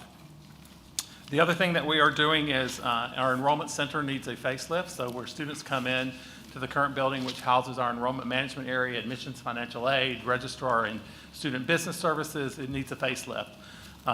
There's a picture in the middle slide there of what it will look like. This project is scheduled to begin construction in February and be completed by the summer. So we're excited about that opportunity. We are also looking at the third floor at Pearland in the new Health Sciences and Classroom building Pearland. 2 floors were completed during the original construction. The top floor is unfinished. So we're working on the development of a plan and proposal to complete the 3rd floor of that building. The other piece is just looking at wayfinding and how we maneuver through the campus. So looking at all of our transit opportunities in terms of vehicular and bicycle and shuttles, et cetera. And down the line, we eventually may look at the creation of a welcome center as you enter the main entrance to the campus. Next slide. I've already talked to you about the 2 building updates. We don't have any land purchases going on right now. Some of the things and projects that have been completed or will be completed. The main entrance to Clear Lake has got a new monument sign that will be finished this spring. On the next slide, you'll see a picture of that. We completed the wayfinding project and new monument sign installation this fall on the Clear Lake campus. So if you've not been on the Clear Lake campus recently, Dr. Blanchard, we have now done away with our breadcrumbs as well. In these very small, tiny signs that you never could figure out how to get around the Clear Lake campus, we have got now nice, large monument signs in our blue color, which helps you maneuver around the campus, and that project has been completed. We also received a grant to upgrade the nature trail and coastal savanna restoration, again, being part of that wildlife and nature preserve that we are currently working on. And we have some sports fields in progress, and I'll show you those on the next slide. Next slide, please. So these are just some renderings of some of the things I just talked about. In the upper right-hand corner, we are finishing up on new sports fields adjacent to the campus recreation center, which will also include a volleyball court and a barbecue pit area. Again, that will enhance our student experience and the student life component of what's happening at the University of Houston Clear Lake. And then the bottom 2 pictures on the left is the current sign. If you ever go out to Pearland, and every time I drive out to Pearland, I drive right past the campus because the sign is so small, and I have to go down to the turnaround and come back. We will not miss the entrance to the Pearland campus in the future. The sign on the right is the one that will be going in this spring. As you come off Pearland Parkway, you will be able to clearly see the entrance to our Pearland campus. Next slide, please. Again, one of the other things that we're working on really is looking at our campus mall and how redistributing kind of what would become the center of our campus, and that is involving the new Student Center building and the second STEM building, which will give us an opportunity to create a new campus mall. And we're really looking at creating a bioswale, which will help us with water mitigation in the process, as opposed to just grass that you've got to deal with on a regular basis and mow and maintain and all that. We've got a lot of excitement actually from the campus community about looking environmentally at what we're going to be doing with the use of a bioswale project that will actually support the environment that we have at the University of Houston Clear Lake. So with that, I'll be happy to answer any questions. Any questions for President Walker and his plan? Well, no freeway going through the campus, so that's good. No freeway will ever go through the Clear Lake campus. Any other questions? All right, I'd like to hear a motion to approve this item as presented. So moved. Second? All in favor? Aye. This item is hereby approved by the committee. Next item listed on your agenda is item F, the annual update of the University of Houston System Deferred Maintenance Report.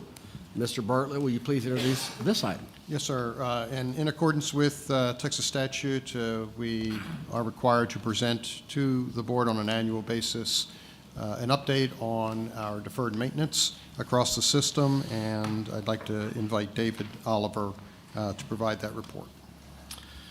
Good afternoon. In front of you should, before I get started on deferred maintenance, you should have our quarterly update in terms of the capital projects that you can look at your leisure. It will detail all the projects that we've had approved by the board and our current status. For deferred maintenance, as Raymond indicated, this is an annual required report, so I know not everyone shares my enthusiasm and love of deferred maintenance, so I'll go quickly. Feel free to slow me down if there's something here that strikes your interest. So for the University of Houston campus, you can see here that our deferred maintenance currently stands at a $512.5 million. That is up slightly from previous year where we reported $500 million. You can also see that our deferred maintenance expenditures to address issues on campus for the last year, it was at a little over $71 million, which is actually exceeds what we projected at 60.4, so we actually spent $11 million more than what we had planned.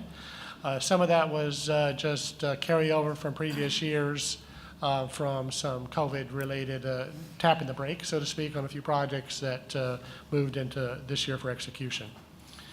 For next year, we have currently on the agenda for a little over $35.4 million of deferred maintenance related activities to continue to try to keep up with our deferred maintenance needs. And I'll show you a little bit more about that here in just a moment. A real quick overview of the campus as a whole and how much we have on the campus. As you can see here, we're approaching almost $10 billion of capital infrastructure on our campus, which is up from last year, almost $900 million. Much of that is about the replacement value of our buildings, which with the current market environment has moved that up considerably. The rest of the numbers remain more or less the same. Our average building age did go up by a year to 38 years, of course. Our overall combined facility condition index, the bottom right number, actually dropped by about 0.9%. So we are making progress in terms of our amounts of deferred maintenance on the campus. Mr. Oliver, can you, again, I think you've told us this before, explain what that 14.6%, how do you make sense out of the facility condition yes, sir. index? That's an index I don't look at very often. No, so. it's an interesting, it's not very complicated. What the condition index basically is the amount of deferred maintenance as a percentage of the overall replacement value of the facility. Okay. So if you have a $100 million facility, a $10 million deferred maintenance would end up with a 10% or 0.1 number in terms of the actual facility condition index number. So thank you. it's just a percentage of the overall replacement value. And I'll get into that here in just a little bit moment. I'll give you a little bit more as well. And David, it may be helpful, and also we use that for planning purposes as we start thinking about aging buildings and we have to make the business decision to invest or build new. And I think the standard that we use generally is about once you reach that 50% marker, Correct. we evaluate it and determine, is it worth investing or tearing down and rebuilding? So it's the old good money after bad approach that we think about very clearly. And is there any difference right now with all these rising construction costs, which we know about? Is there any real difference between new construction or remodel or refurbish, or is it all up the same percent? We're still relying on that 50% number, sort of the rising tide. Yes, the cost of construction has gone up, but so has the value of the building as well. The replacement value is going up. So since everything is going up more or less at the equal levels, the overall number normalizes based upon that. Okay. Just to give you a sense, because that $512 million looks very big, and it is, of course, but in comparison to our peers, we are doing quite well. As you can see here, this actually highlights all 4 of the universities within the system and our comparison to some of our peers across the nation. These numbers from our peers are over a year old, so I suspect they have moved upwards as well. This is also one of those numbers that aren't shared very easily among peers. To be honest with you, it's something they keep kind of close to the vest, so I'm able to exchange data in some cases to get some benchmarking. But as you can see here, for UH, we're at the 14.6%, Clear Lake's at 10%, Victoria at 4%, and then UH Downtown's at 6% as an overall for their facilities condition index number. So overall, as a system, we're doing quite well. And I might add, one of the quickest ways to impact that number, other than obviously putting more money to work in deferred maintenance, is when you build new buildings. So Texas State University hasn't built many new buildings, probably. Right. they also are a little more restrained than we have been. Right. I will also say that a lot of the movement on ours has been because of the opening of 2 new facilities. Yeah, Law and sure. medical both added significant square footage to our inventory, which helps to, Excuse in me, a- but in an artificial manner, to lower the deferred maintenance numbers. Excuse me, I had a question. Yes, sir. Of those universities that are listed there, the ones that I know about that we're close to in terms of size, makeup, would be UCLA, which is bigger. University of Texas is close. But I don't see the University of Chicago or University of Arkansas or Auburn as similarly situated as the University of Houston. Am I missing something? No, sir, you're correct. I think for us in the facilities world, as I mentioned, these numbers are not publicly available. So I have to reach out to my peer group at organizations that they're willing to share. And I happen to have contacts at these, and they were willing to share these numbers. So ideally, I would compare us against comparables. Specifically in Texas would be ideal. Many of those, Texas Tech and many others would be ideal comps, but in some cases, I'm not able to get that information. Hey, Mr. Oliver, to Ricky's question, if University of Arkansas, I don't know what their enrollment is, but why would you suspect their number is that low? They may have a donor that assists them. in Oh, some the of Walton their- family or somebody like that? Yeah, maybe. I have not asked that specific question, sir. I'm just Yeah, just speculating. curious, trying to figure out how the numbers make sense. Because when was University of Arkansas? They're probably the same age as us, aren't they? Or not? I'm not sure. I don't know. Yeah, oh, well. What? Are they a state university? Yeah. Oh, yeah. Oh, the same ages? Doesn't matter in the grand scheme of things, just kind of curious. Yeah, I don't know. All right. No, it's much older, More questions? Good. 1870. I didn't know there was so much interest in deferred maintenance. I love it. Founded in 1871. So they're older. Wow. Considerably. The Walton 50 family years must be older. giving them some big checks. 1871. So even though I mentioned that as a system, we're doing well, we do have some buildings that aren't doing as well as others. So this here is an attempt to show some of those buildings in terms of their condition index number. As we mentioned a moment ago, we start to get to that 50% where deferred maintenance is 50% of the replacement value. Then we start to think very closely about the business decision of whether we want to invest in the building or do we want to look at tear it down and rebuild at another location. So lots of factors go into that, location on the campus, other potential complications. But again, this is sort of the rule of thumb for us. So you can see here our worst building on campus. I know Regent McCall is looking closely at it. Continues to be the Armstead building, which belongs to the optometry, College of Optometry. So yeah, I know there's discussions on that, and you can see some of the other buildings here that are on our list for funds as they become available.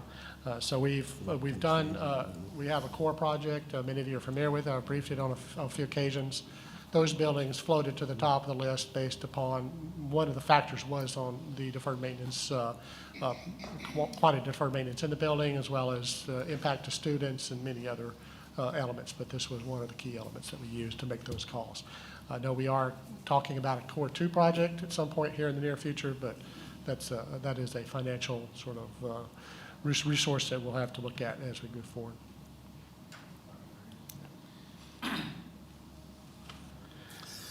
So the question comes up, are we making any progress? So this slide helps sort of illustrate that.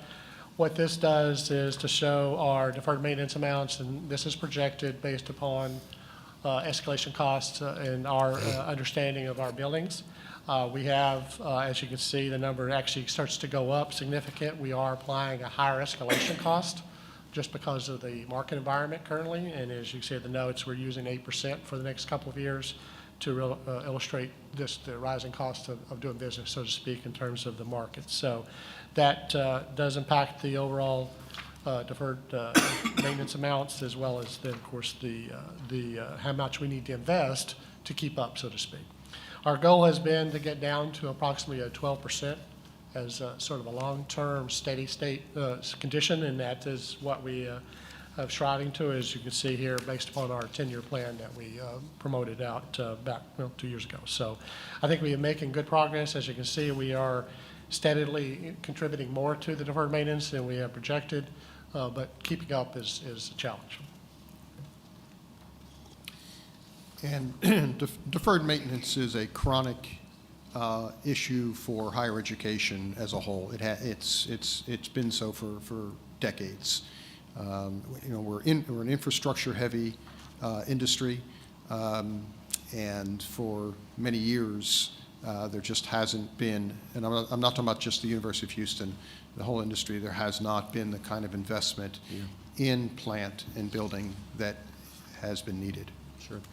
Common across all public Yeah. facilities. Cities not considered either.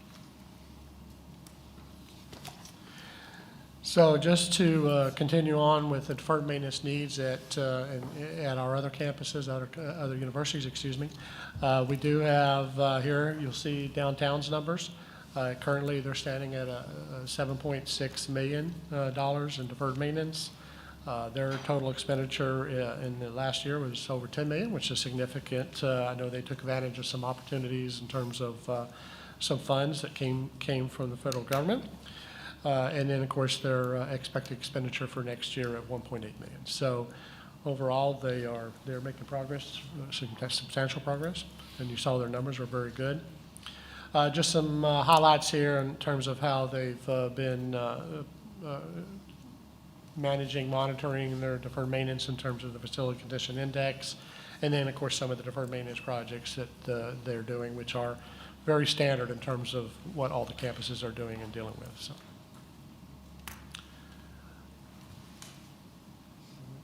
Did I go too far?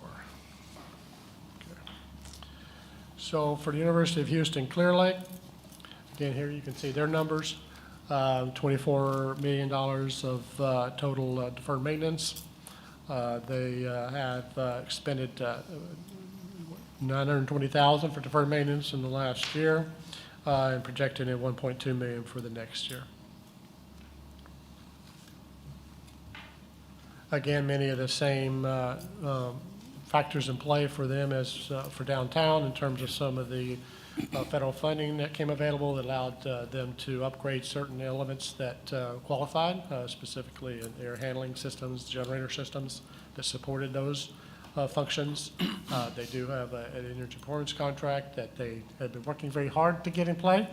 I know it's kick-started off. And then, of course, we have, as Dr. Walker mentioned in his brief, their capital construction assistance projects, or CCAP monies, which is in play. And then you'll see that later on as one of our agenda items for approval for their projects.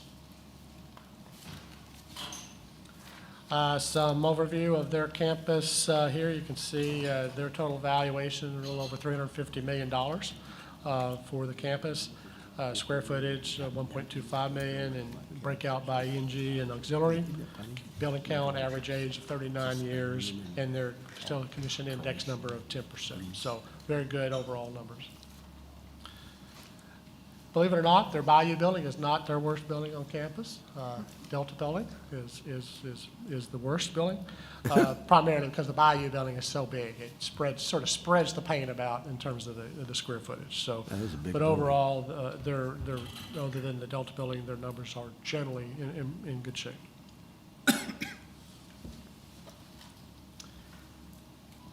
University of Houston Victoria. Their numbers, as you can see here, are standing about almost $7.5 million of deferred maintenance. Their expenditures over the last year, a little over $100,000, and then their budget for next year is standing at $3.1 million.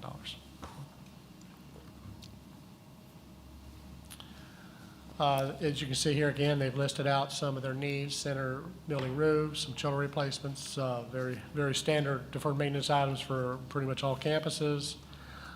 They received CCAP monies, which will help with dealing with some deferred maintenance as a sort of a side benefit from the project and the build-out of these projects. You will also see their facility condition assessment, which was done in 2019. And I know that they've been managing a very restrictive budget in terms of how much they can invest in the deferred maintenance over the last year, so.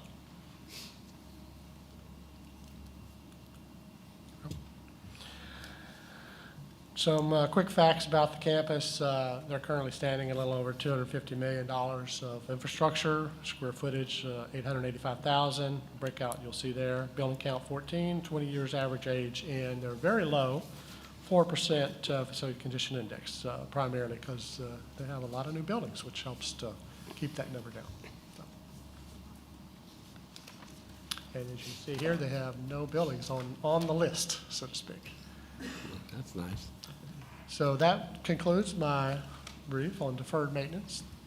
Are there any questions? I think there was a lot of interest in the deferred maintenance report, Mr. Oliver. Was. No questions? Well, thank you very much. Thank you, sir. This completes the approval of our 3 action items for the committee's consideration and approval today. May I hear a motion to place these 3 action items on the Board of Regents consent docket agenda? Second? All in favor? All right, they are there. The following 3 action items unanimously approved by the committee will be placed on the Board of Regents consent docket agenda for the final board approval tomorrow, December 1st, 2022, as follows. 1, approval is requested for the annual review of the University of Houston System Board of Regents Facilities, Construction, and Master Planning Committee Charter. 2, approval is requested of the annual update to the University of Houston Downtown Master Plan.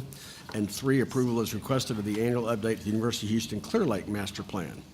That concludes all the items that are listed on the agenda. Section 2 has the executive session next. It should be noted for the record that executive session will not be held today. And are there any other questions or comments for the facilities construction group?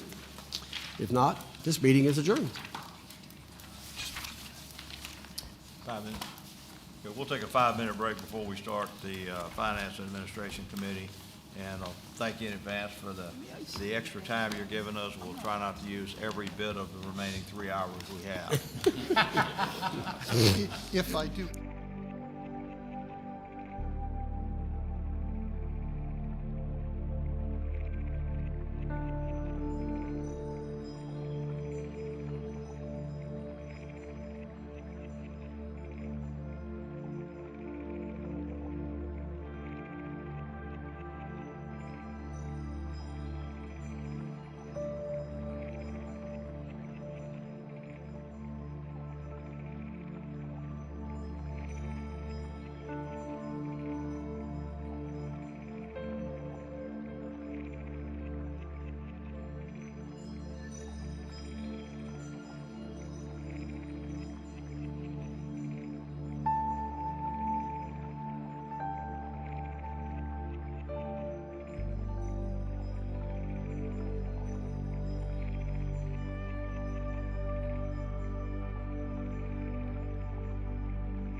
marathon Finance and Administration Committee meeting with all this extra time, but I did talk to my good friend Ricky Raven. He told me there'd be an impeachment right after this, so we're probably not going to take the full time there.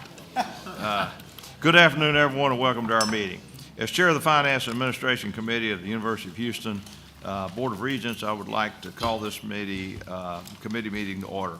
As a quick reminder, please speak clearly so your presentations and remarks are recorded accurately. On our agenda today, we have 11 items that will be presented. 10 are action items that require committee and board approval, and 1 will be for your information only.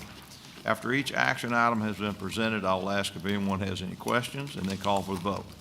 Once the presentations have been concluded, I will then seek a motion to place the approved action items, if appropriate, on the board's consent docket agenda for final board approval at our board meeting held later today.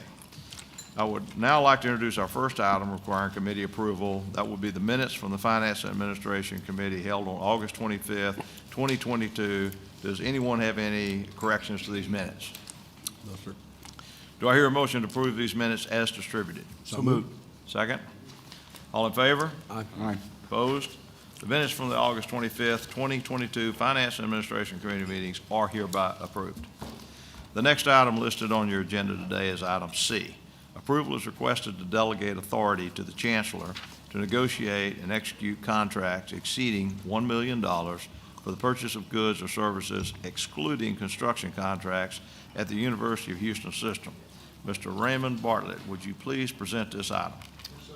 I'd like to introduce Clark Preston, Associate Vice President, Vice Chancellor for Finance, to present this item. Good afternoon. Is this picking me up? Yeah. Okay. So we have 11 contracts for you today for your approval. The first is for the University of Houston's. We're not hearing you. Put it closer? Yeah. Okay, sorry. You scream at us. Scream at you? Okay, sorry. So the first is for the University of Houston's College of Global Hospitality Leadership.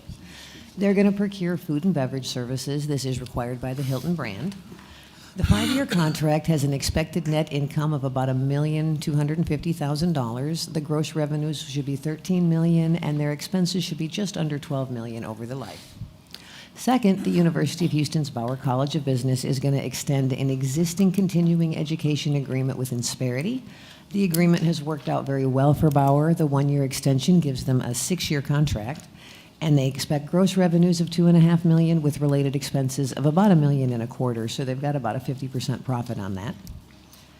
The third item is for the University of Houston Downtown. UHD is going to procure services for a 5-year digital marketing campaign that's expected to cost about $7.5 million, and it's intended to help continue to drive their enrollment growth. The next 2 items are system-wide parking management services. So first, the existing contract's cost is going to be increased to cover the remainder of the 5-year term, and that'll be about $6.5 million. And then they're going to rebid the service for 5 more years. We don't know who the vendor will be on the rebid yet, but the expected cost at that point will be about $11 million. Sixth, we have a 5-year, $2.75 million agreement with Atrium Campus. This is for system-wide card identification services, and this vendor will provide us with card production, access management, and point-of-sale services using the card. Seventh will be the University of Houston System snack vending contract. The winning vendor was Canteen Compass USA, and this is a revenue-generating agreement that has a 5-year expected return of just over $1 million. The 8th agreement will be a 1-year extension of the existing system-wide water systems chemistry contract, and the agreement is being extended to allow time to rebid the service. The total 6-year cost on the original contract will be $3.3 million. The 9th item will be the University of Houston's landscaping, mowing, irrigation, and tree services agreement, and this is expected to have a $9.8 million cost over 5 years. And 10th, the University of Houston will outsource the UH magazine. This is intended to improve its service and expand its digital format, and over 5 years, the expected cost is $3 million.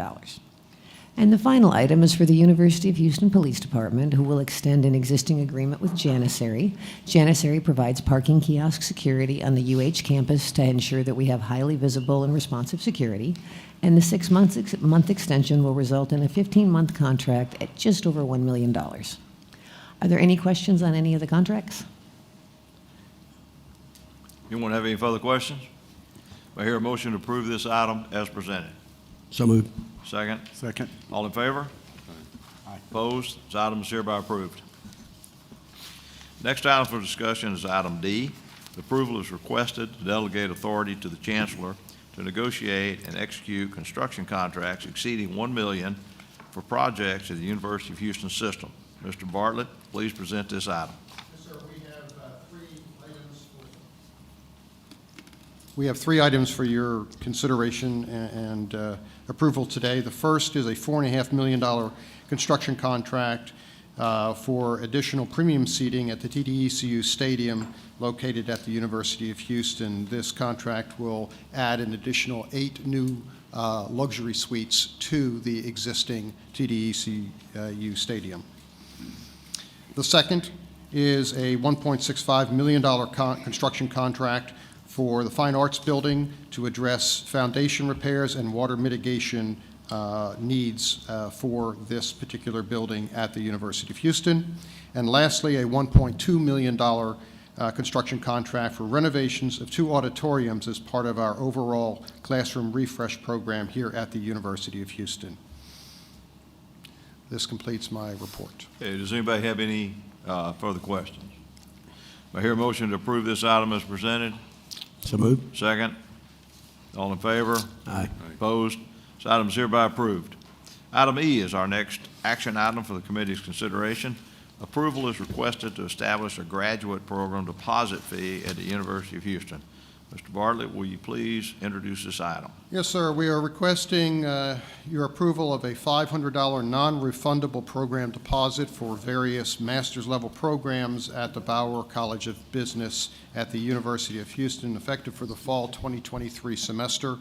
The purpose of the deposit is to strengthen the commitment of students to their admitted program and thereby increasing the yield rate. Students who do enroll at their admitted program will have the fee applied to their initial tuition and fee bill. A program deposit fee is very common among institutions, not only in the state of Texas, but across the nation. As you can see here in the materials, we provide a short list of universities and the fee that they charge, and you will note that generally speaking, we're right there in the middle of the fairway with regards to the $500 fee. Absent from the chart were UT and A&M. I have obtained the information from the Dean of the Bowers College of Business, and according to the Dean, UT and A&M charge a $2,000 deposit fee. Wow. So, happy to answer any questions you may have, but this does conclude my presentation on this item. Okay. If no questions, may I hear a motion to approve this item as presented? So moved. Second. Second. All in favor? Aye. Opposed? This item is hereby approved. Item F is our next action item for the committee's consideration.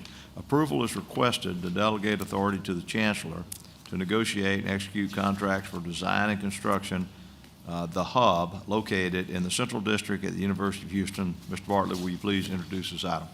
Yes, sir. This project has been previously presented and approved by the board at a total project cost of $39.9 million. We are asking for an increase in the project budget by $4.1 million to a total budget of $44 million.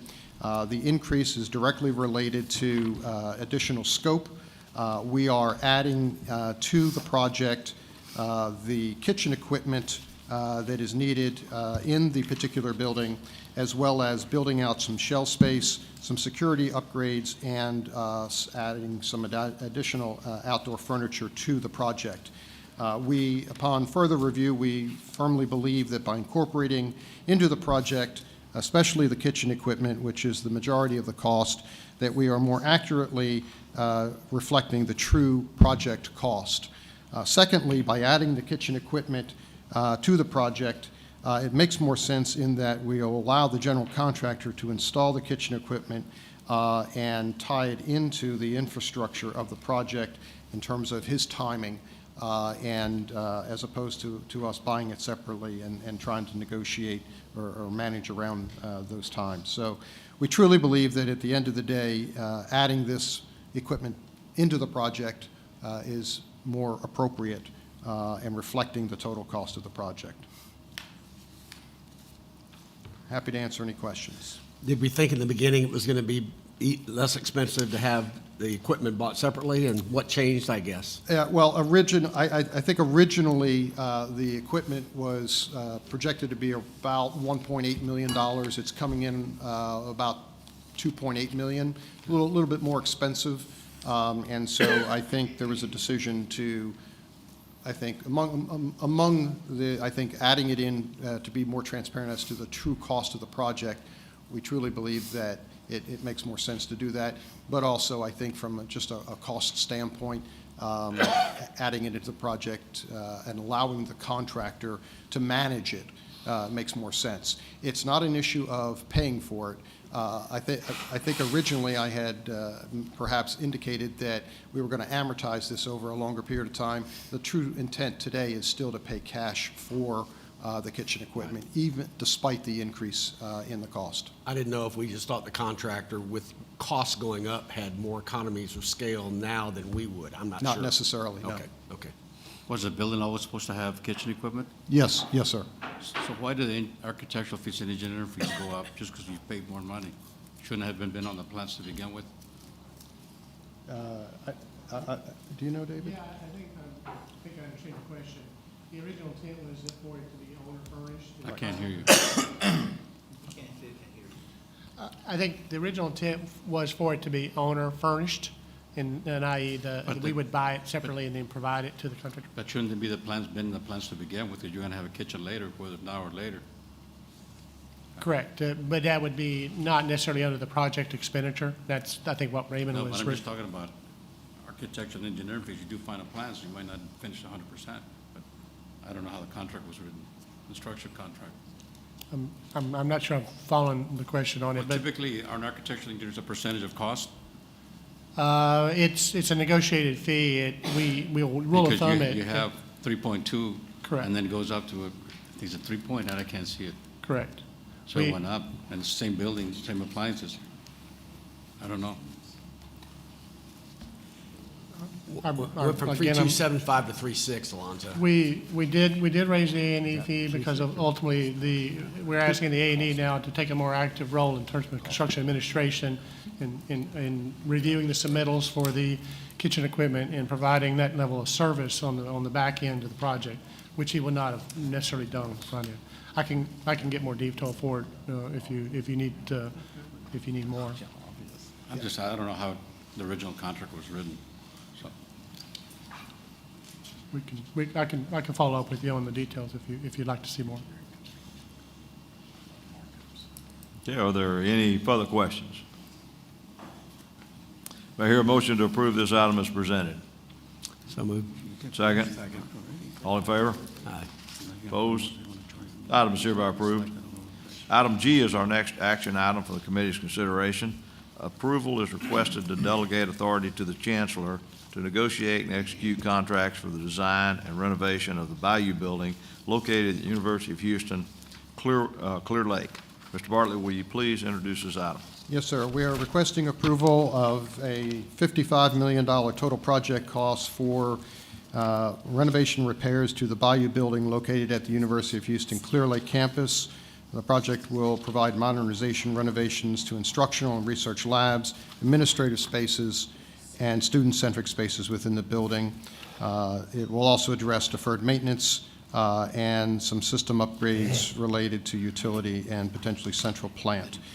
This $55 million project is funded $44.9 million through the CCAP program at the state level, as well as $10.1 million of funds that the University of Houston Clear Lake is investing in the project. The project is slated to begin construction in the summer of 2024 with completion 2 years later. Happy to answer any questions. No questions. May I hear a motion to approve this item as presented? So moved. Second? Did we get a second there somewhere? Second. Okay, second, okay. All in favor, can do that. Opposed? This item is hereby approved. Item H is our next action item for the committee's consideration. Approval is requested to delegate authority to the chancellor to negotiate and execute contracts for design and expansion, renovation of the Welcome Center building and one main building located at the University of Houston downtown. Mr. Bartlett, will you please introduce this item?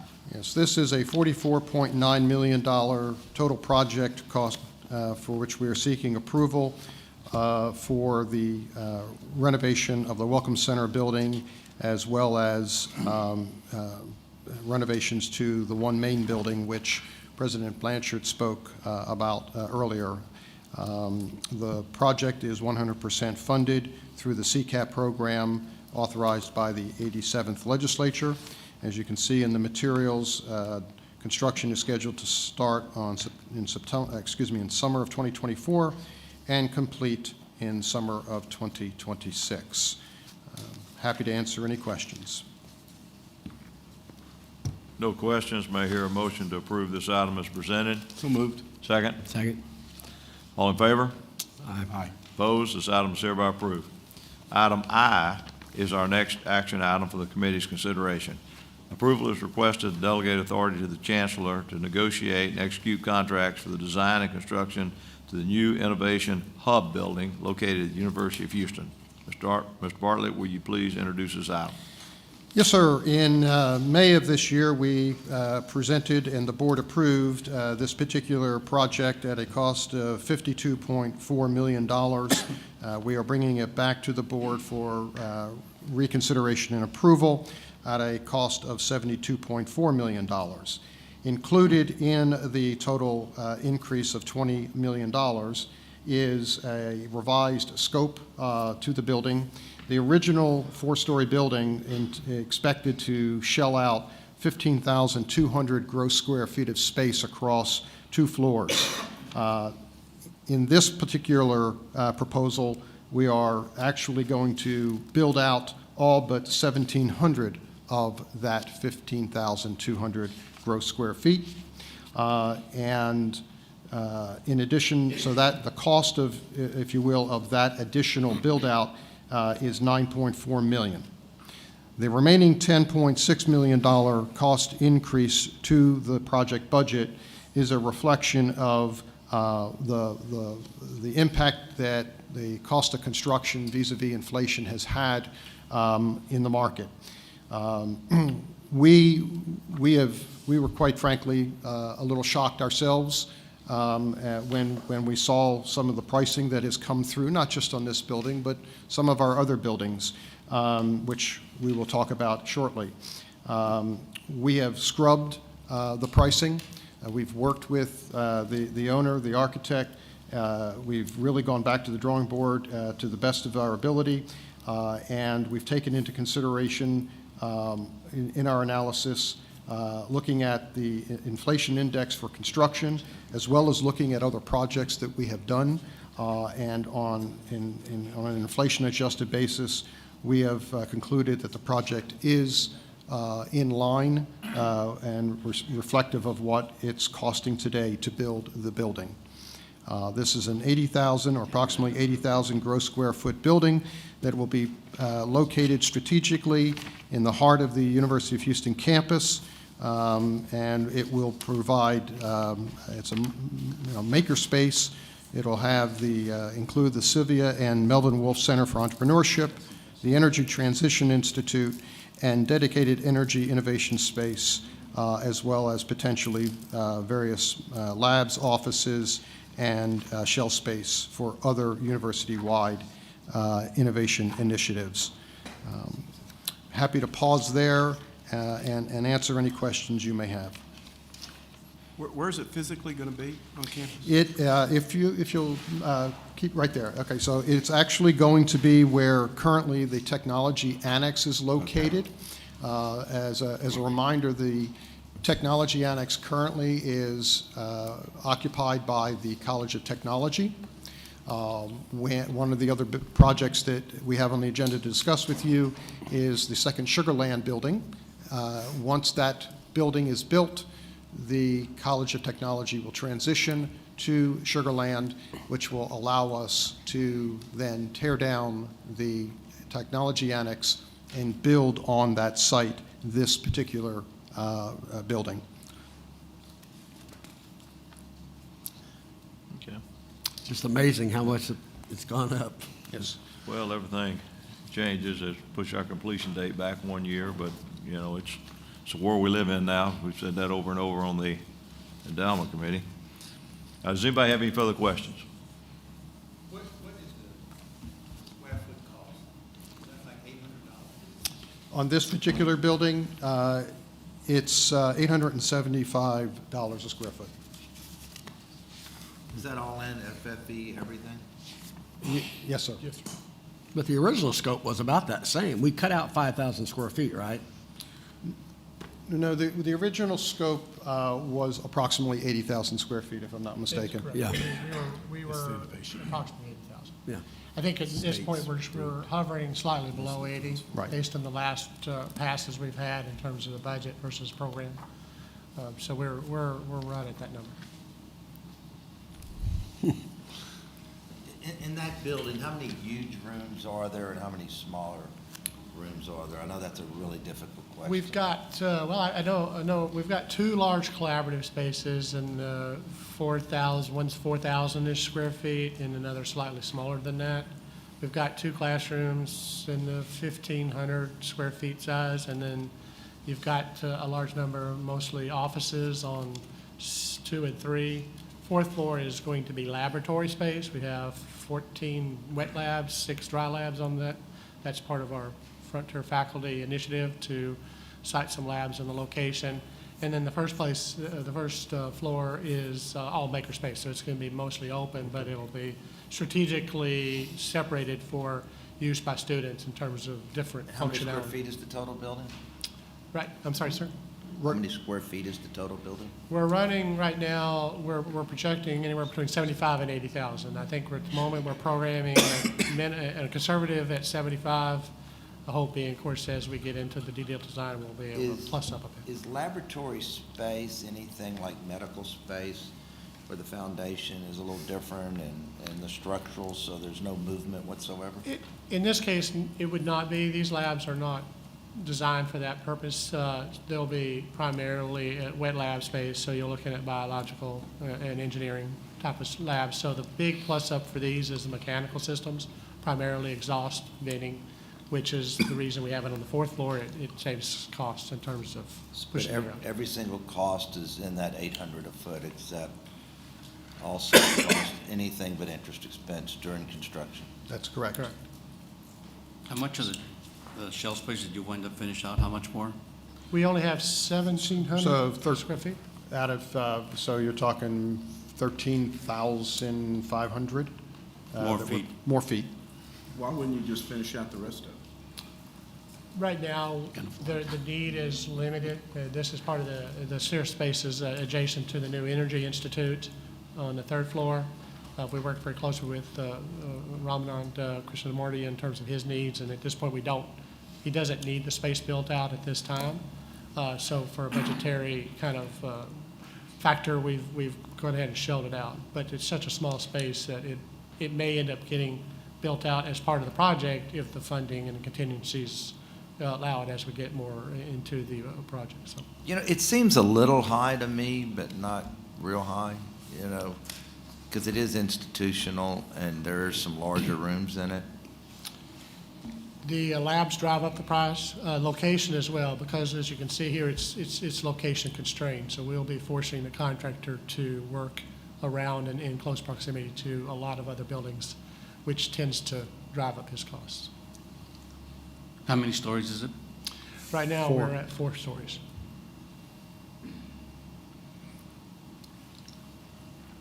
Any further questions? How many elevators? I don't know that question. What? Do they work? Well, they better work. They better. Do you know? I don't know how many elevators, no, sir. For this size, I'd guess at least 2 banks of 2, but that'd be just, that'd be normal-ish size. I'm just trying to get to the cost and just little things, it just starts adding up. when you have a building that's only 80,000 Yeah, feet? now we are tearing down the existing structure, which Okay, is so a there is cost de- there as well. So there's a demolition cost? Yeah, there is a demolition. We have the old technology annex that is currently sited there that we'll be tearing down, so there is a demolition cost. I can tell you everything is so expensive. I mean, Doug, what does it cost to build a restaurant? And y'all don't, I mean, do you know what you're spending a foot right now? Not that much a square foot, but not that much less. We're doing more build to suits than owning real estate these days. Just the, Wall Street likes that, using the landlord's money.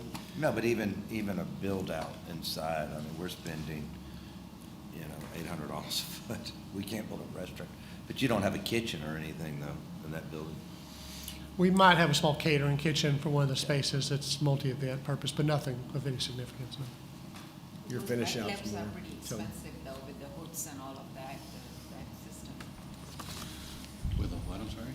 Wet labs with the hoods and all that. We gotta do it. Fumes and all of those regulations, I know, every single time they. So there's a lot of hoods in the laboratory? Yes, each lab will have at least one fume hood, and that's just starting, most of them. These are generic labs right now, we don't have. Yeah, I mean, there's technical things in the building, and It's not a and classroom. still, when you do put in 3 or 4 elevators in an 80,000 square foot building, it's just expensive. I figure anything nice that I'm building, I'm spending $1,000 a foot. Yep. I built a 3-story, 80,000 square foot building for UT, basic research. Of course, that was like 3 years ago. And it was like less than 40 million. It didn't include the land. What do you think it should cost today? We need to see the specs. I'm building an 8-story children's hospital, 180,000 square feet. And then we build it because it's for our hospital. It's like less than $300 a square foot. Children's All hospital? costs, soft cost, everything? No, but soft costs, if you add up, we allow X amount good for IT and X amount for furniture. But, I mean, it's totally different here, I understand that.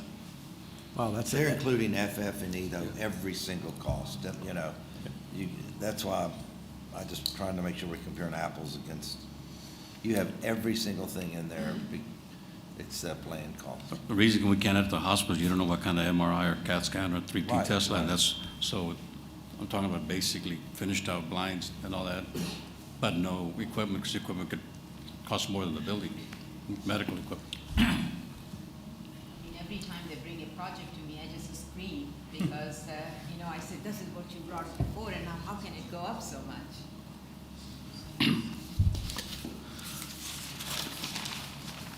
Any further questions? Mayor, motion to approve this item as presented. So moved. Second? Second. All in favor? Aye. Opposed? This item is hereby approved.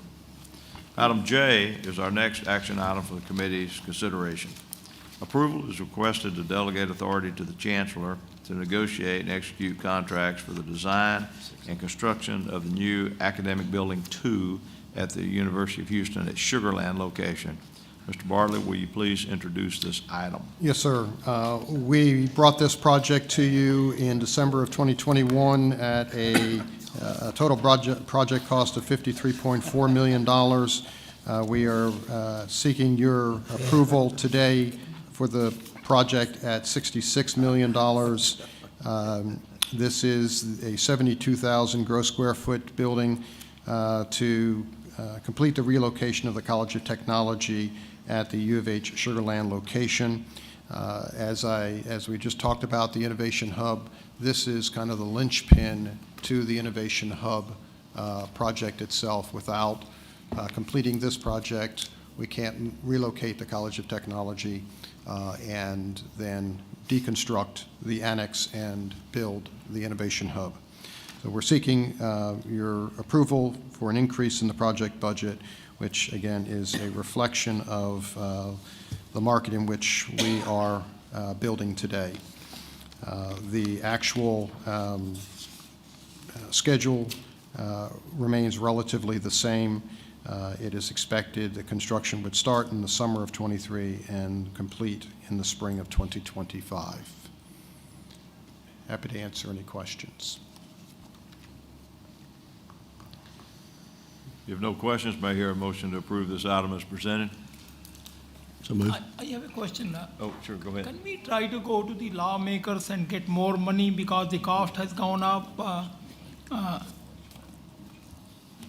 Is there a way we can go to the legislators to get more money? We're going after more money. I don't know if No, we can what about this project? They approved only 50 million? Jason, I don't think you can. 30% you have the increase? ability to That's go cool. back. I don't think you can do that, I don't think they're going to approve inflation. We're already asking for $350 million. Every university's got the same issue. But Jason, what I'm asking is, let's not get into an opinion. I want to know legislatively, I don't think you have the ability to go back and ask No. for something for specific that was in another budget. All you can do is That's- ask for money. That's right, you'd have to ask for additional Yeah.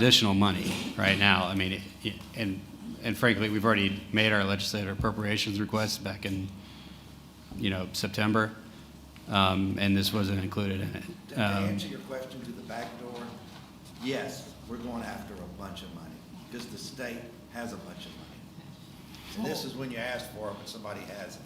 Do we need to go and talk to the regents, need to go and talk to some lawmakers, some elected officials? Yeah, I mean, I've given a presentation. I've given a presentation on our Why not? legislative request tomorrow. There's significant requests from all of the state universities for additional money for base funding and other things that will help us financially to be able to afford these increases. Everyone's got the same issue. Right. Right. It's not, no one's immune from it. I have the same issue. We all. Well, as you can see from the You just pattern raise here. prices. From the pattern here, with inflation and the current conditions, everything has gone up, and it's gone up faster than we can build.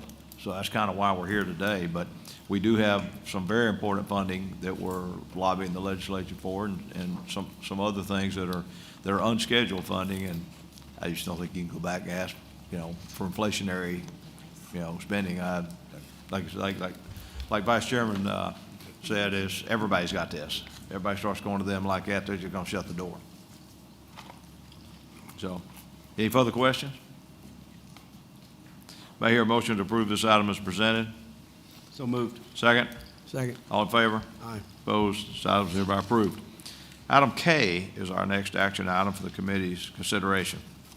Approval is requested to delegate authority to the Chancellor to negotiate and execute contracts for the design and construction to the renovations to the Texas Medical Center building located at the University of Houston Texas Medical Center building. Mr. Bartlett, will you please introduce this item? Yes, sir. We are requesting approval of a total project budget of $30.5 million for the renovation of the existing 50,000 gross square foot building, commonly referred to as the old pharmacy building, located in the Texas Medical Center. It is near the corner of Morrison Street and Braeswood Boulevard.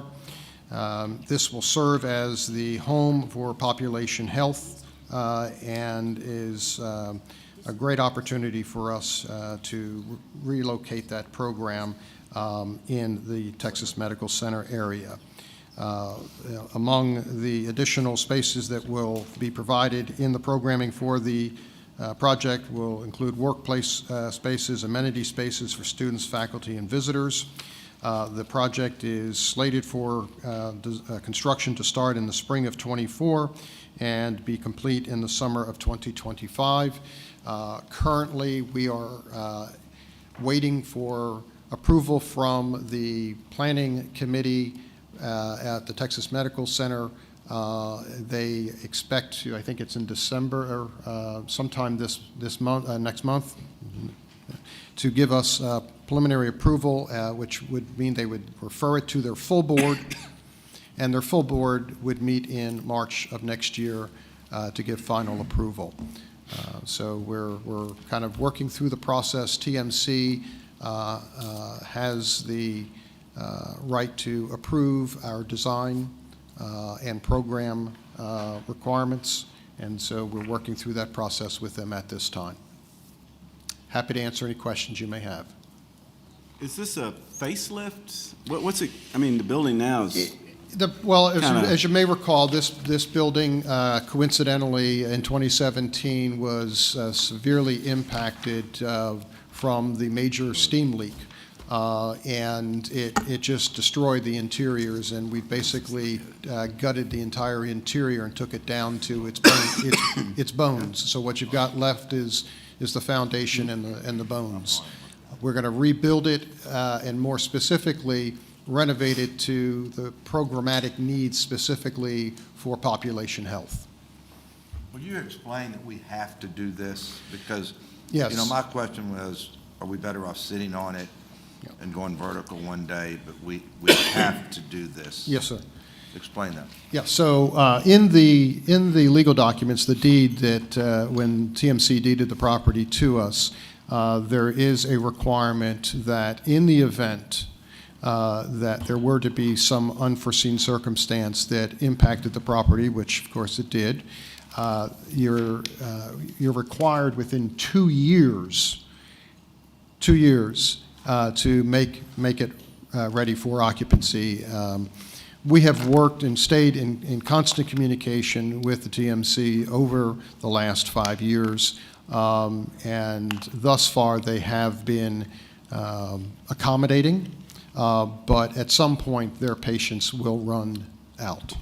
We also had to go through litigation with the insurance. I mean, there were lots of different parties It's been a involved. problem Yeah. building. So, We even looked at this building, using it for the medical school, and we just didn't think it was the right building.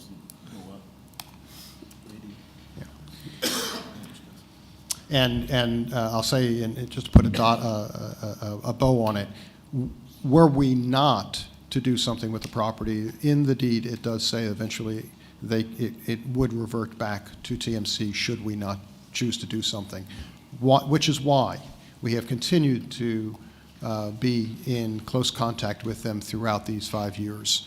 And so we certainly didn't want to get crossways with them on that particular clause in the deed. It is possible for us to do a public-private type of a thing and build a much taller building and occupy some of it, and so that was the other option. That there is another option to, in the eyes of some, to more fully utilize the land. What we're talking about today is the structure is a five-story building. In the eyes of others, that's woefully underutilizing the property. And should there be a desire to someday reconsider, and if you were to build something much taller, we certainly could look at some type of a P3 partnership and then occupy some of the floors. So, but for today, what we're moving forward with is the project before the committee, and we'll recommend your approval. Well, it sounds like we really don't have time for that, to try to find another partner and go higher and have lease spaces if we wouldn't want to fool around long enough that this reverts back to TMC. Not at this time, no.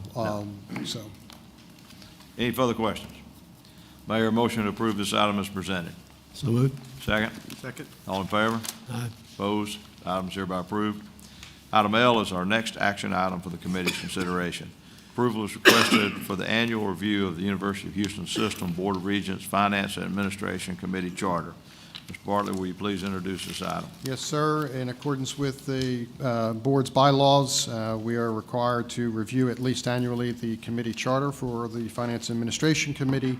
Staff has done so and has no recommended changes to the charter during this review period. Any questions? May I hear a motion to approve this item as presented? Did I hear a motion? So moved. Second? Thank you, Regent Moore. All in favor? Aye. Opposed? This item is hereby approved. The final item for review is item M, presentation of the fiscal year 2022 University of Houston System results, financial operations for the university. Mr. Bartlett, will you please introduce this item? Yes, sir. I'm pleased to introduce Ms. Usha Matthew, our Assistant Vice President for Finance and Controller, who will present a summary of our fiscal year 22 results of financial operations. Good afternoon. Respected Chancellor Couture, Chairman Fertitta, Regents, and community at large. As introduced, I'm Usha Matthew, University Controller. Today's presentation is a brief overview of fiscal year 2022 results of financial operations. Emphasis is on operational activities, excludes construction spending. This is budget to actual comparison for both major sources of revenue and expenditure by university priorities, consistent with annual financial plan and budget presentation. I will focus on few slides that highlight the activities for 2022.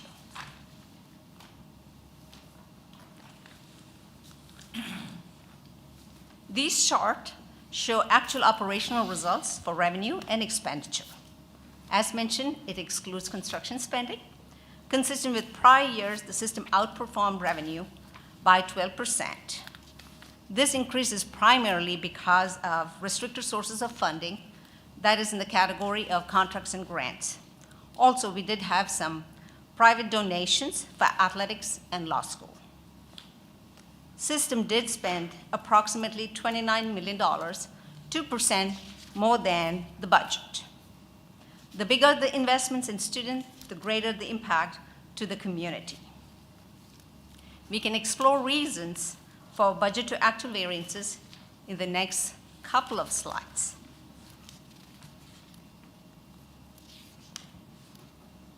The system actual revenues exceeded its budget, as I mentioned, 12%.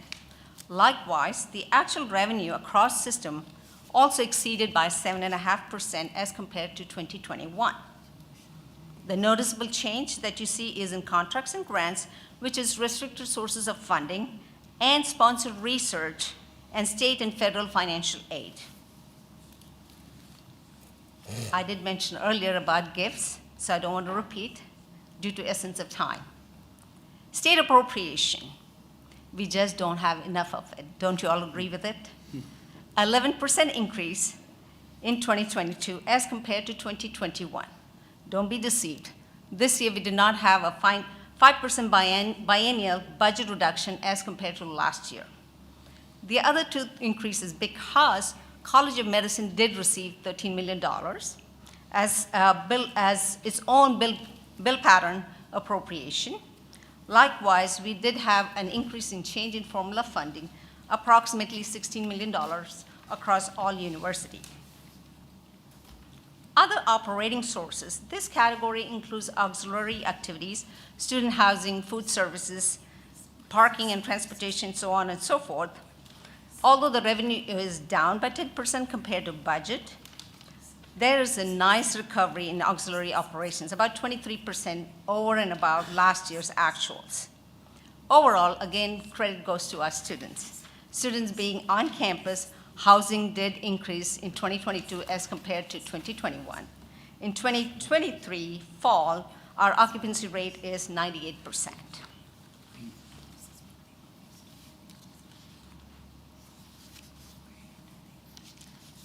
Analysis of expenditure by university priority. The system did exceed by 2%, just $29 million. Increase is rightfully to support a student body and to build the generations to come. Student access and success priority spending increased by 9% over budget. And community advancement also did increase by 3%. Student success with a community impact. I definitely would like to share this part. Give me a minute. At UH, 7,035 students were awarded an emergency grant in academic year 2021-2022 with Higher Education Emergency Relief Fund 3, funds about $55 million at UH. We spent about $4 million using her funds that was truly invested to support expansion of online hybrid instruction by upgrading 27 UH classrooms for enhanced teaching with audiovisual equipment, software, and licenses. Excited to share this exciting programs that we had. January 2022 at UH Health Family Care Center opened to provide primary medical and behavioral health services to UH community and immediate third ward and beyond. Currently advertising across campus on digital media and Houston Public Media. March 1, 2022, UH entered into a contract with Harris Health to provide physician and MD clinician services to Harris County jail facilities to provide better care, better outcomes, and more continuity. As I understand, the average daily census in the jail is just under 10,000 individuals. This really intrigued me. September 2021 through August 2022, a 10-part series was put together that tells the story in the 100 years, 1927 to 2027. This was a collaboration with UH Center for Public History and Houston Public Media that involved 46 undergrad students who worked on this project. The 10 episodes were based on student research, and 43 in-depth oral histories were conducted. 6 student articles were published in Houston History Magazine. The other spending categories, national competitiveness and infrastructure and administration, decreased as compared to budget.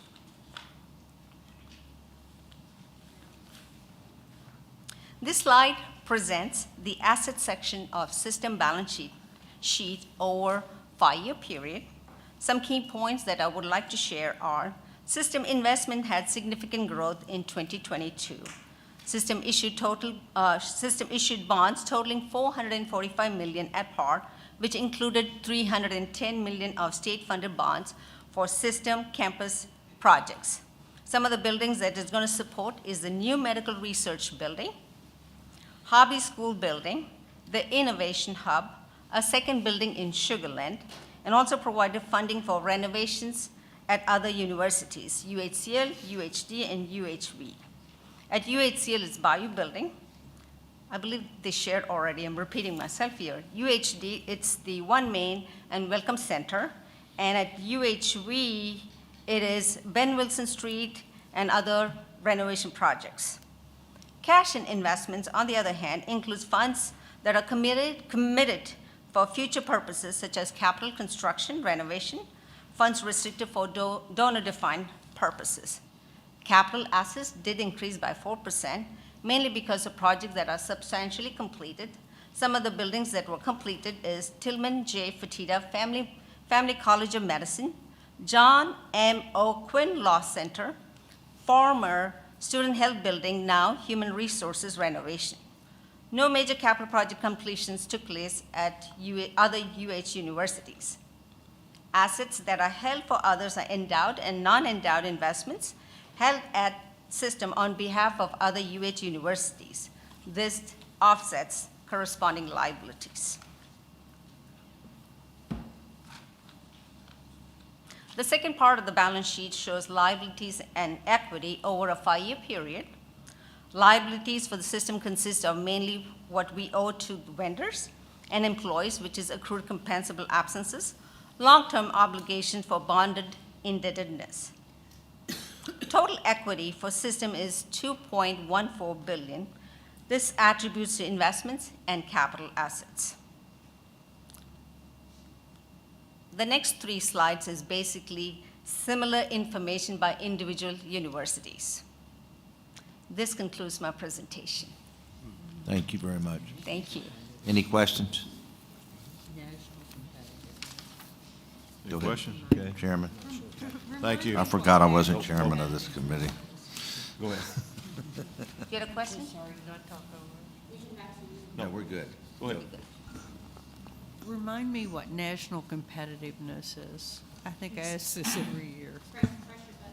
Research. Ah, thank you. I have one more question. Okay. Go ahead. So I'm just curious, it seems that we have a lot of construction going on at the University of Houston. Has there been any, with these firms, I know we have a construction management group over there at the University of Houston.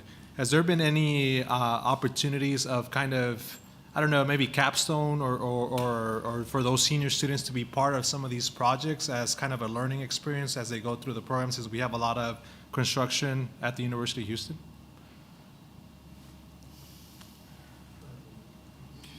Yes, we have a number of interns that work within our facilities planning construction committee group to support.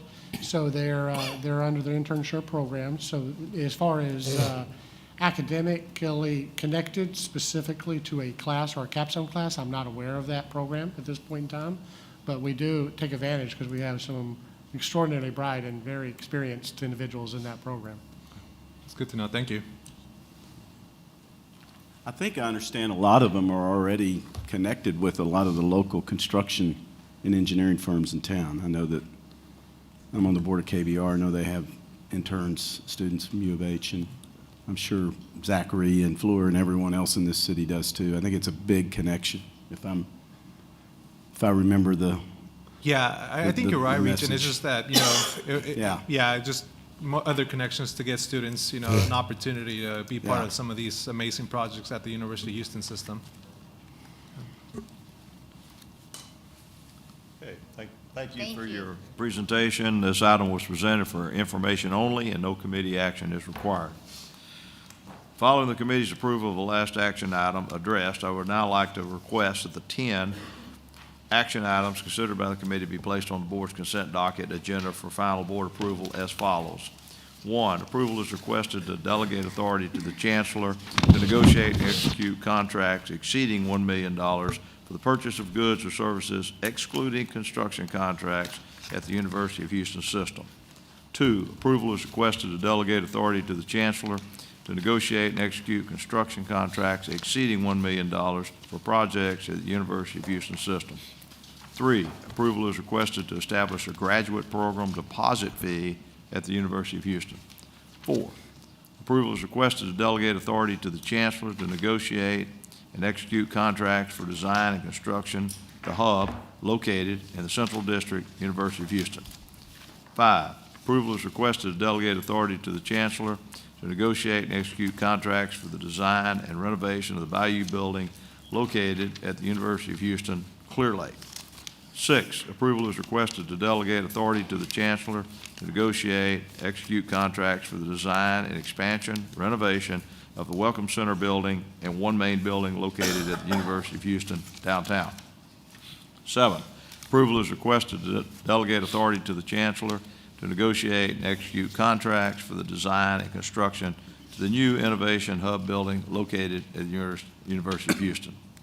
8, approval is requested to delegate authority to the chancellor to negotiate and execute contracts for the design and construction of the new Academic Building 2 at the University of Houston at Sugarland location.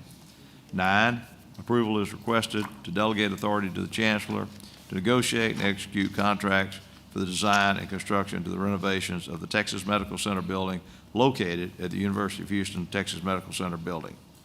And 10, approval is requested for the annual review of the University of Houston System Board of Regents Finance and Administration Committee Charter. May I hear a motion to place these 10 action items on the board's consent docket agenda? So moved. Second? Second. All in favor? Aye. Opposed? These 10 action items, unanimously approved by the committee, will be placed on the board's consent docket agenda for final approval at the Board of Regents meeting held tomorrow, December 1st, 2022. I would now like to move to section 2 listed on your agenda, the executive session. I would now like to move into our executive session. The Regents will now go into executive session pursuant to the sections of the Texas Government Code listed on page 4 of your agenda.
I can do that without my script.